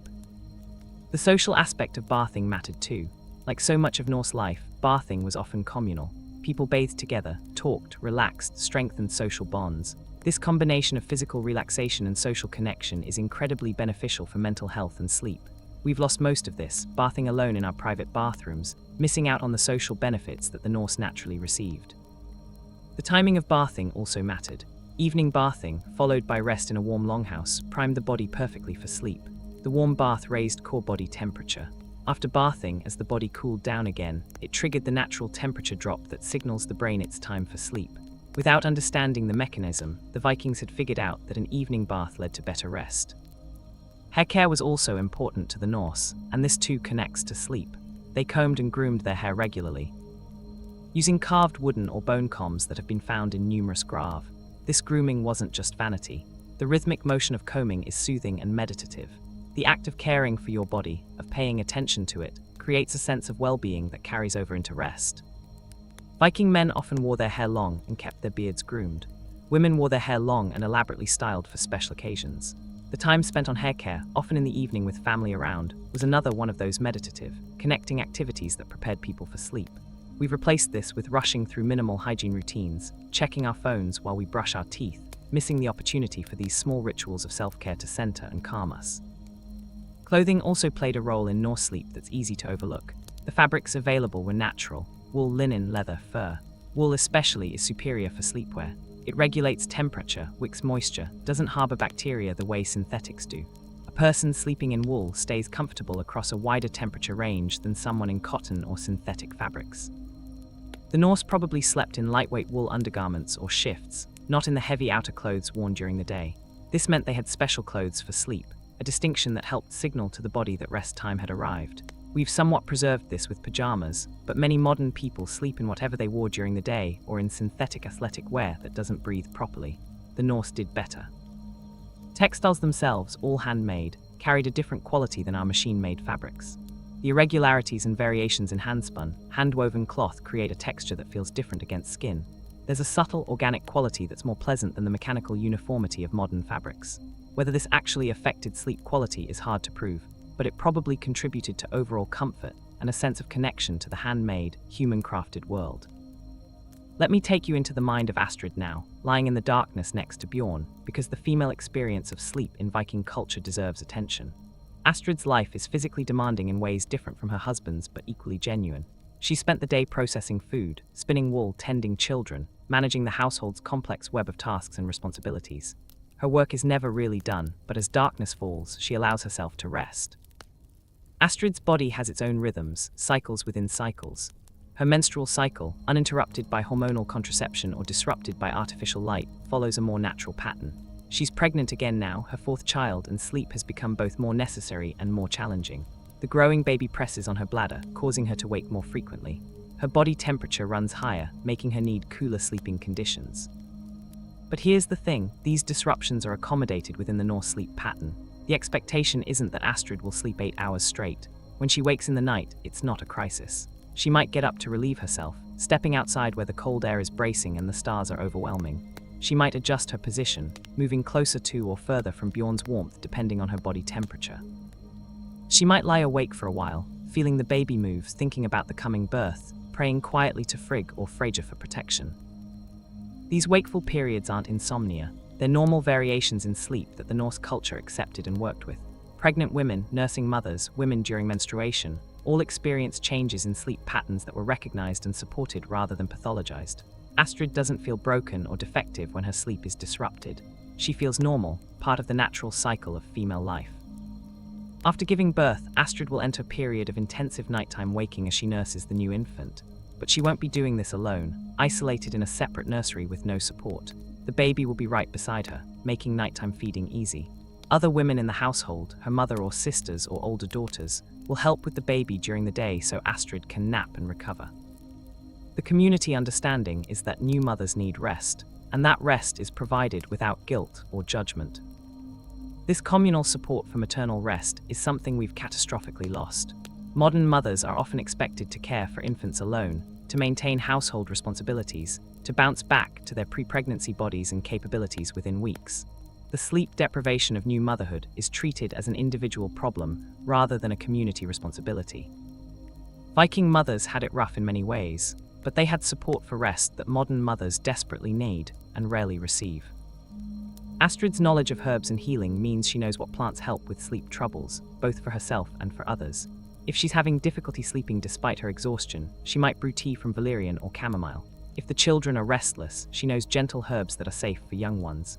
This practical knowledge, passed down mother to daughter, meant women had agency over their own and their family's rest. The power that women held in Norse households, while limited compared to men's power in the public sphere, was real and significant in the domestic realm. Astrid manages the household's resources, makes decisions about daily operations, and has authority over the sleeping arrangements and routines. If she decides the family needs more rest, if she chooses to let children sleep later or to keep the household quieter, her authority in this domain is respected. The keys that high-status Norse women wore at their waists, often found in archaeological burials, symbolized this household authority. Control over the locked storage areas where valuable goods were kept meant control over distribution and use. This included control over the beer and mead supply, over preserved foods, over textile production, over medicinal herbs. A woman with these keys had real power within her sphere, including the power to ensure her household rested adequately. Let me tell you about a specific grave find that illustrates the complexity of Norse women's lives and their relationship to rest. The Oseberg ship burial, which I mentioned earlier, contained two women. One was probably a queen or high-status chieftain. The other might have been a servant or perhaps a völva buried with her. The grave goods included the magnificent ship, but also everyday items, weaving equipment, a cart, sleds, and that beautiful bed I mentioned. The burial of these women with such wealth and honor tells us that women could hold significant power and status. But the inclusion of work tools alongside the bed shows that even in death, women's rest was understood to exist alongside their labor. The balance between work and rest, between responsibility and recovery, was maintained even in the afterlife preparations. Viking women's sleep was also affected by violence and trauma in ways we need to acknowledge. Raids and warfare meant women might experience the loss of family members, attacks on their homes, or even capture and enslavement. The psychological trauma from these experiences would absolutely have affected sleep. Norse culture didn't have therapy or PTSD diagnosis, but they had community support, ritual practices, and the natural sleep patterns that allowed for some degree of healing. Women who'd experienced trauma might seek help from a völva, might make offerings to goddesses associated with protection, might be given specific herbs to calm anxiety. They'd also have the deep, extended sleep of winter to help process traumatic memories. It wasn't enough, certainly not by modern standards, but it was something. The body's natural healing processes were given time and darkness to work. The Norse concept of honor affected women differently than men, but it still mattered. A woman's reputation, her honor, affected her status and her family's standing. This created pressures and anxieties that could affect sleep, but the community structure meant these pressures were somewhat distributed. You weren't navigating social dynamics alone. Your family supported you, your reputation was tied to theirs, and collective face mattered more than individual perfection. Now let me take you forward in time to see what happened when Norse culture encountered Christianity, because the conversion of Scandinavia had profound effects on sleep patterns that most historians completely miss. Christianity brought with it Mediterranean concepts of time and work that were fundamentally different from Norse traditions. The Church introduced mechanical timekeeping through the canonical hours, the 8 prayer times that structured monastic life. This began the shift from natural, solar-based time to abstract, mechanical time. It introduced the idea that certain activities must happen at specific times regardless of natural rhythms. This was the first step toward our modern clock-dominated existence that ignores biological needs. Christianity also brought guilt around rest and pleasure. The concept of sloth as a deadly sin, the glorification of suffering and self-denial, the suspicion of the body and its needs, all of these ideas were foreign to Norse culture. The Vikings valued hard work absolutely, but they also valued rest, celebration, pleasure. Christianity introduced the idea that these things might be sinful, that ease could be dangerous to the soul. The Christian conversion didn't happen overnight, and for generations, Norse and Christian ideas mixed and conflicted. But gradually, the natural sleep patterns of Norse culture were disrupted by Christian concepts of time, sin, and proper behavior. The long winter rest started to be seen as lazy. The afternoon nap became less acceptable. The nighttime waking period, which monks used for prayer, became suspect for laypeople. Monasteries became centers of learning and literacy, which had benefits, but they also became centers of sleep disruption. Monks were expected to wake multiple times in the night for prayers. They slept in dormitories rather than family groups. They lived by rigid schedules that ignored seasonal variation. The monastic ideal of minimal sleep, of mortifying the flesh through exhaustion, gradually spread into broader culture as a virtue rather than a bizarre practice. The Norse who converted to Christianity, at least those who took it seriously, found their sleep disrupted by these new expectations. The natural biphasic pattern conflicted with the idea of continuous night sleep, interrupted only by formal prayer. The seasonal variation in sleep conflicted with the demand for constant productivity. The relaxed attitude toward rest conflicted with Christian suspicion of ease and pleasure. This isn't to say Christianity was purely negative. It brought literacy, art, architecture, and philosophical ideas that enriched Norse culture. But when it came to sleep and rest, the exchange was not favorable. The Vikings lost sleep wisdom in the conversion, trading natural patterns for religious obligations that ignored biology. The medieval period following the Viking Age saw sleep patterns continue to change. Cities grew, which meant more noise and less connection to natural darkness. Trade increased, which meant more nighttime activity. The development of better artificial lighting, though still dim by modern standards, allowed evening activity to extend longer. Each of these changes eroded the natural sleep patterns that the Vikings had followed. But here's what's important. Even as late as the 19th century, biphasic sleep was still common in Europe. Historical records clearly show that people regularly woke in the middle of the night, spent an hour or two awake, and then went back to sleep. This pattern persisted for centuries after the Viking Age. What finally killed it wasn't religion or urbanization.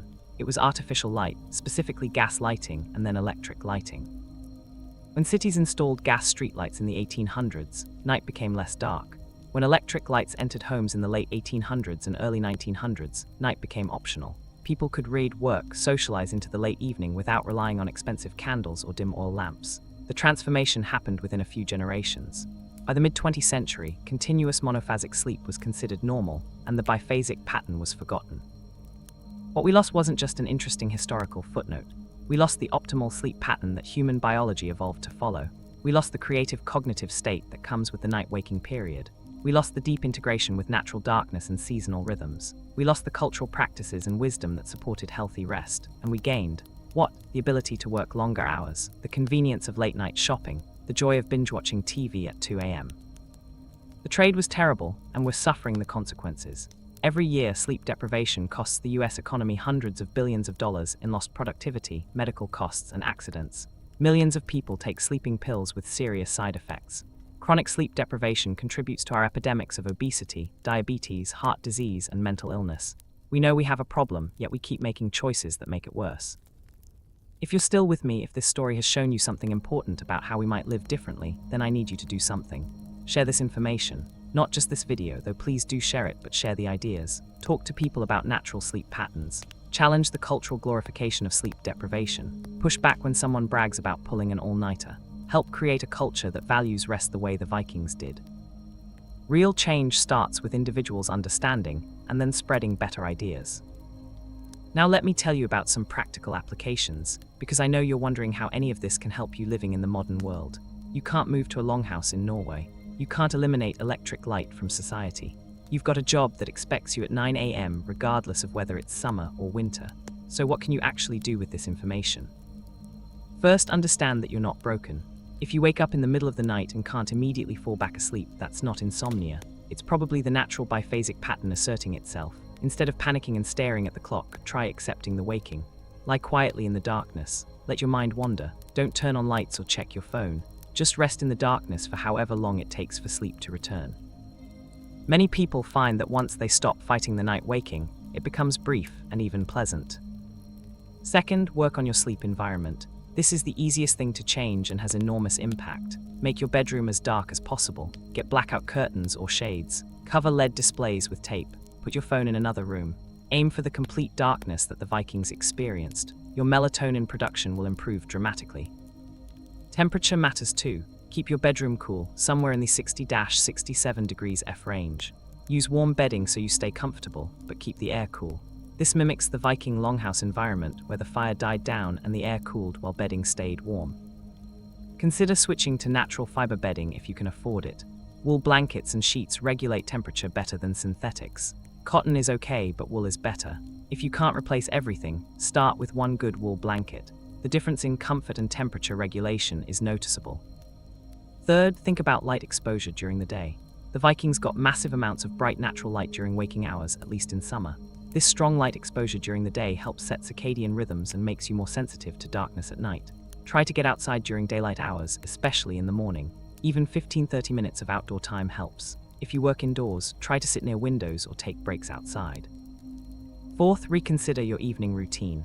The gradual wind-down that the Vikings experienced can be partially recreated. A few hours before bed, dim the lights in your home. If you need task lighting for reading or handwork, use warm-colored bulbs. Avoid screens, but if you must use them, use blue light filters. Find calming evening activities. Handwork like knitting or carving, reading physical books, quiet conversation, meditation, gentle stretching. Fifth, think about seasonality. You probably can't sleep 14 hours in winter and 6 hours in summer, but you can allow some variation. Maybe in winter you go to bed 30 minutes earlier and wake up a bit later if your schedule allows. Maybe you nap more in winter. Even small adjustments towards seasonal variation help your body maintain alignment with natural rhythms. Sixth, examine your diet and eating schedule. The Vikings ate real food and stopped eating several hours before sleep. You can do this too. Avoid heavy meals close to bedtime. Minimize sugar and processed foods which destabilize blood sugar. Consider a longer gap between dinner and sleep. Don't snack late at night. Let your digestive system rest. 7th, move your body. The Vikings were physically active throughout the day. You probably can't match that, but you can do more than you're doing now. Walk more, take stairs, do physical work when possible. Exercise regularly, though not right before bed. Build genuine physical tiredness, not just mental exhaustion. Your sleep will improve dramatically. 8th, create community and connection. The Vikings slept near family and community. While you might not want to share a bedroom with extended family, you can build social connections that provide security and support. Maintain close relationships, be part of communities. Don't isolate yourself. The nervous system rests better when it feels socially secure. 9th, consider herbal sleep aids. The Vikings used valerian, chamomile, hops, and other herbs. These are still available and still effective. Try herbal teas in the evening. Use lavender sachets near your pillow. These traditional remedies work, often better and more safely than pharmaceutical sleep aids. Start with chamomile tea, which is gentle and widely available. 10th, reduce stress and anxiety where possible. The Vikings had real dangers, but they didn't have the chronic, abstract anxieties we carry. They didn't doomscroll news about distant catastrophes they couldn't affect. Limit news consumption, especially in the evening. Reduce social media use. Focus your energy on problems you can actually solve. Let go of concerns beyond your control. This mental hygiene is essential for good sleep. 11th, respect rest. Stop glorifying sleep deprivation. Stop treating rest as laziness. Understand that sleep is when your body and brain do essential maintenance. You're not wasting time when you sleep. You're investing in your health, cognitive function, and longevity. The Vikings understood this. We need to relearn it. 12th, work with your chronotype. Some people are naturally early risers. Others are night owls. This is biological, not a character flaw. The Vikings' flexible seasonal schedule accommodated different sleep patterns. If possible, structure your life to work with your natural rhythms rather than against them. If you're a night owl forced to wake at 5 a.m. every day, you're fighting your biology and you'll always be tired. These aren't quick fixes or magic bullets. Implementing these changes takes time and effort. Some require resources you might not have. Some conflict with obligations you can't avoid. I get it. Modern life is set up to prevent good sleep. You're swimming against a powerful current, but even small changes help. Even 1 or 2 of these adjustments can improve your sleep quality. And here's the thing, the more people who make these changes, the more cultural shift becomes possible. If enough people start demanding work schedules that respect sleep, employers will have to adapt. If enough people reject the glorification of exhaustion, the culture changes. If enough people demonstrate that they're more productive and creative when well rested, the myth that sleep is for the weak dies. Change starts with individuals but becomes powerful when it reaches critical mass. Let me tell you about modern scientific research that's validating Viking sleep wisdom. Researchers studying populations that still live without electricity have found that biphasic sleep naturally emerges. In one study of people living in Argentina without artificial light, researchers found that participants naturally woke in the middle of the night and stayed awake for about an hour before returning to sleep. This happened consistently across the population. The biphasic pattern isn't a quirk of Viking culture. It's human nature asserting itself when artificial light doesn't suppress it. Other research on the effects of darkness exposure has shown dramatic improvements in mental health, cognitive function, and physical health when people increase their time in true darkness. One study had participants go camping for a week, exposing them to only natural light and darkness. Their melatonin rhythms quickly shifted to align with the sun, and they reported better sleep and improved mood. The changes happened within days, showing how plastic our circadian systems are. Research on seasonal affective disorder has led some scientists to recommend accepting reduced activity and increased rest in winter rather than fighting it with light therapy. The idea that humans should maintain the same energy and productivity year-round is being questioned. Maybe the Vikings were right to slow down in winter and speed up in summer. Maybe that variation is healthy rather than pathological. Studies on communal sleeping have shown that infants and children who sleep near parents or siblings have more regular breathing, more stable heart rates, and lower stress hormones. The practice of sleeping near others, which we've abandoned in favor of individual bedrooms, turns out to have measurable health benefits. The Vikings' communal sleeping arrangements weren't just a result of limited space. They were better for human physiology. Research on natural materials for bedding has confirmed what the Vikings knew intuitively. Wool is superior for sleep. It regulates temperature better than cotton or synthetics, wicks moisture more effectively, and doesn't harbor bacteria and dust mites the way other materials do. The textile industry has known this for years, but hasn't emphasized it because synthetic materials are more profitable. The Vikings, without profit motives, just used what worked best. Studies on evening light exposure have shown that even dim electric light significantly suppresses melatonin production. Blue light from screens is worst, but even warm-colored ambient light has effects. The only light that doesn't suppress melatonin is firelight, exactly what the Vikings used. Researchers are now recommending that people dim lights dramatically in the evening and use candles or firelight when possible. We're rediscovering Viking wisdom. Research on sleep and immune function has shown that people who sleep well have stronger immune responses to vaccines and infections. They recover from illness faster. They have lower inflammation markers. All of this suggests that the Vikings, with their superior sleep, were probably more resilient to disease than their sleep-deprived neighbors in other cultures. Good sleep was a survival advantage. Studies on dreams and creativity have shown that the hypnagogic state, the transition between waking and sleeping, is highly conducive to creative insights. This state is similar to the night waking period that Vikings experienced. Modern researchers are exploring ways to deliberately access this state for problem solving. The Vikings accessed it naturally every night. Research on circadian rhythm disorders has shown that our modern schedule, particularly the expectation of waking to alarms regardless of natural sleep cycles, is causing widespread health problems. Chronobiologists are advocating for more flexible work schedules that allow people to sleep according to their natural rhythms. Schools are pushing back start times for teenagers whose circadian rhythms naturally shift later. We're slowly, painfully relearning that ignoring biology has costs. All of this research points to the same conclusion. The Vikings had sleep figured out in ways we don't, not through science or deliberate optimization, but through living in alignment with natural human biology. They didn't have to try to sleep well. Their entire lifestyle supported it. That's the key insight. Sleep isn't just about what you do in bed, it's about how you live your entire life. Now I want to address something that might be bothering you. You might be thinking, this all sounds great, but I can't just opt out of modern life. I have responsibilities, a job, a family. I can't live like a Viking even if I want to. You're absolutely right. We can't turn back the clock to the 10th century. We can't and probably shouldn't eliminate all the benefits of modern civilization. So what's the point of this whole exploration? The point is understanding. Once you understand what you've lost and why, you can make informed choices about what to reclaim.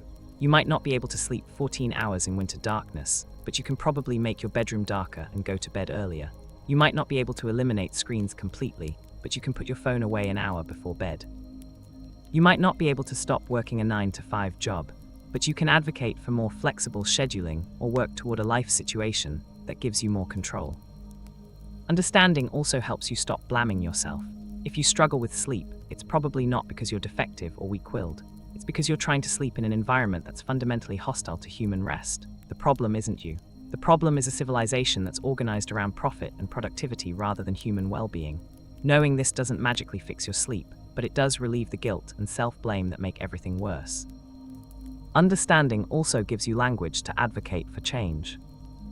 When your workplace wants to institute earlier start times or eliminate flex schedules, you can explain why this harms productivity rather than helping it. When schools want to start at 7 a.m., you can present evidence about teenage circadian rhythms and argue for later start times. When urban planners want to add more streetlights, you can discuss light pollution and its health effects. Knowledge is power when it comes to changing culture. And understanding gives you permission to value rest. In a culture that glorifies busyness and treats sleep as weakness, choosing to prioritize rest feels subversive. It feels like you're being lazy or not ambitious enough. But when you understand that the Vikings, those legendary warriors who conquered half of Europe, also valued and prioritized sleep, it reframes rest as strength rather than weakness. Rest becomes strategic, necessary, powerful. Let me tell you about one more aspect of Viking life that supported their sleep, their relationship with death. The Norse didn't fear death the way many modern people do. They believed in an afterlife, whether in Valhalla for warriors who died in battle, hell for those who died of illness or old age, or other realms depending on their actions and fate. Death wasn't the end, it was a transition. This acceptance of mortality, paradoxically, probably helped them live and rest more fully. When you're not in desperate denial of death, when you accept that life is finite and dangerous, you can stop wasting energy on futile attempts at perfect safety. You can accept risk, you can live boldly, and you can rest deeply because you're not fighting against the fundamental reality of existence. Modern culture, particularly in the West, is deeply death-phobic. We hide death in hospitals and funeral homes. We don't talk about it. We spend enormous resources trying to extend life at any cost. We live in constant low-level anxiety about mortality, which our brains interpret as threat, which keeps us in fight-or-flight mode, which prevents deep rest. The Vikings didn't have this problem. They lived with death as a present reality, accepted it, and could therefore relax in ways we struggle to. The practice of preparing for death, of making arrangements, of having burial goods ready, of thinking about how you want it to be remembered, all of this sounds morbid to us, but it probably provided psychological closure and peace. You'd thought about death, you'd prepared, you could stop worrying about it and focus on living. And when night came, you could rest deeply without unconscious death anxiety disturbing your sleep. The Norse concept of weird, often translated as fate or destiny, also played a role. The belief that your fate was at least partially predetermined, that certain things were meant to be, relieved some of the burden of constant decision-making and control. Yes, your actions mattered. Honor and courage affected your destiny and your reputation, but you also couldn't control everything, and accepting this was wisdom rather than defeat. Compare this to modern anxiety about making the right choices, about optimizing every decision, about controlling outcomes through careful planning. We're exhausted by the weight of infinite possibility and responsibility. The Norse had a different relationship with agency and fate that probably allowed for more psychological rest. They did their best and accepted the rest. We're never satisfied that we've done enough, never able to relax into acceptance. As we move toward the end of our journey together through Viking sleep wisdom, I want to tell you one final story. It's about a modern sleep scientist named Thomas Weyer, who in the 1990s conducted an experiment that accidentally rediscovered Viking sleep patterns. Weyer was studying seasonal affective disorder and wanted to understand what happened to sleep when people were exposed only to natural light. He kept research subjects in conditions where they experienced only 10 hours of daylight and 14 hours of darkness, similar to a winter day at northern latitudes. He expected sleep to last longer, but otherwise remain similar to modern patterns. What happened amazed him. After a few weeks of adjustment, subjects naturally settled into biphasic sleep. They'd sleep for about 4 hours, wake for 1 to 2 hours, then sleep for another 4 hours. During the waking period, they reported unusual mental clarity, feelings of peace, and a meditative state they found deeply refreshing. This wasn't insomnia. It was natural human sleep asserting itself when given the right conditions. Weyer realized he'd accidentally recreated the pre-industrial sleep pattern. He looked into historical records and found extensive documentation of biphasic sleep being normal before electric light. His research helped spark a revival of interest in natural sleep patterns and the damage done by modern artificial light. Scientists began to understand that our current sleep problems aren't inevitable. They're created by our lifestyle choices. This experiment validates everything we've discussed about Viking sleep. Given the right conditions, darkness and natural light exposure, human sleep naturally follows the pattern the Vikings experienced. We don't need to learn it or train ourselves to do it. We just need to remove the artificial interference that prevents it. Our bodies know what to do. We've just buried that knowledge under layers of modern living. The sad reality is that Weyer's research, now decades old, hasn't changed how most people live. We know what the problem is, we know what the solution is, but we haven't implemented changes at a societal level. Cities keep getting brighter, work schedules keep getting more demanding, screen use keeps increasing. We're moving in the wrong direction even as the science becomes clearer. But individual change is possible, and individual change accumulates into cultural shifts. Every person who dims their lights in the evening creates a tiny ripple. Every parent who lets their child sleep according to natural rhythms, rather than arbitrary schedules, plants a seed. Every worker who pushes back against early meetings or demands for 24/7 availability adds pressure for systemic change. We can't wait for society to fix this from the top down.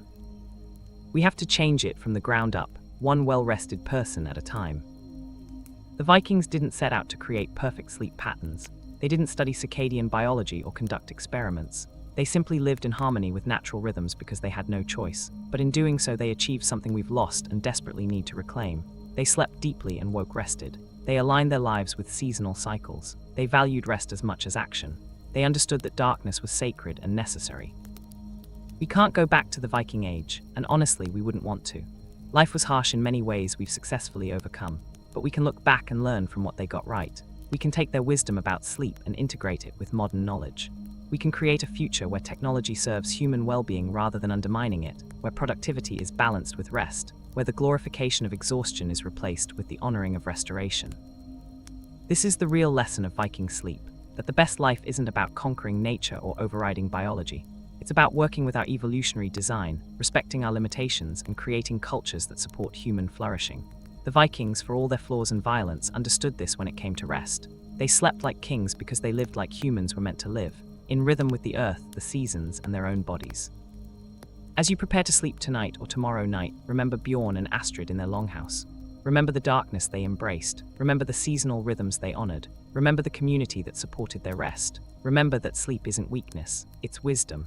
It's the foundation of health, creativity, and resilience. It's what allows humans to thrive rather than merely survive. The Vikings weren't superhuman. They were just human in the way humans are meant to be. Well-rested, aligned with nature, and living in balance. That's something we can reclaim. One dark bedroom, one earlier bedtime, one prioritized rest at a time. You don't need to sleep like a Viking perfectly, but you can sleep better than you do now by learning from their example and making choices that honor your biology rather than fighting it. As you drift towards sleep now, let go of the modern anxieties about time and productivity. Breathe slowly, feel your body relaxing into rest. Know that this darkness, this quietness, this surrender to sleep is exactly what your body has been craving. You're not wasting time. You're honoring an ancient wisdom that served humanity for millennia.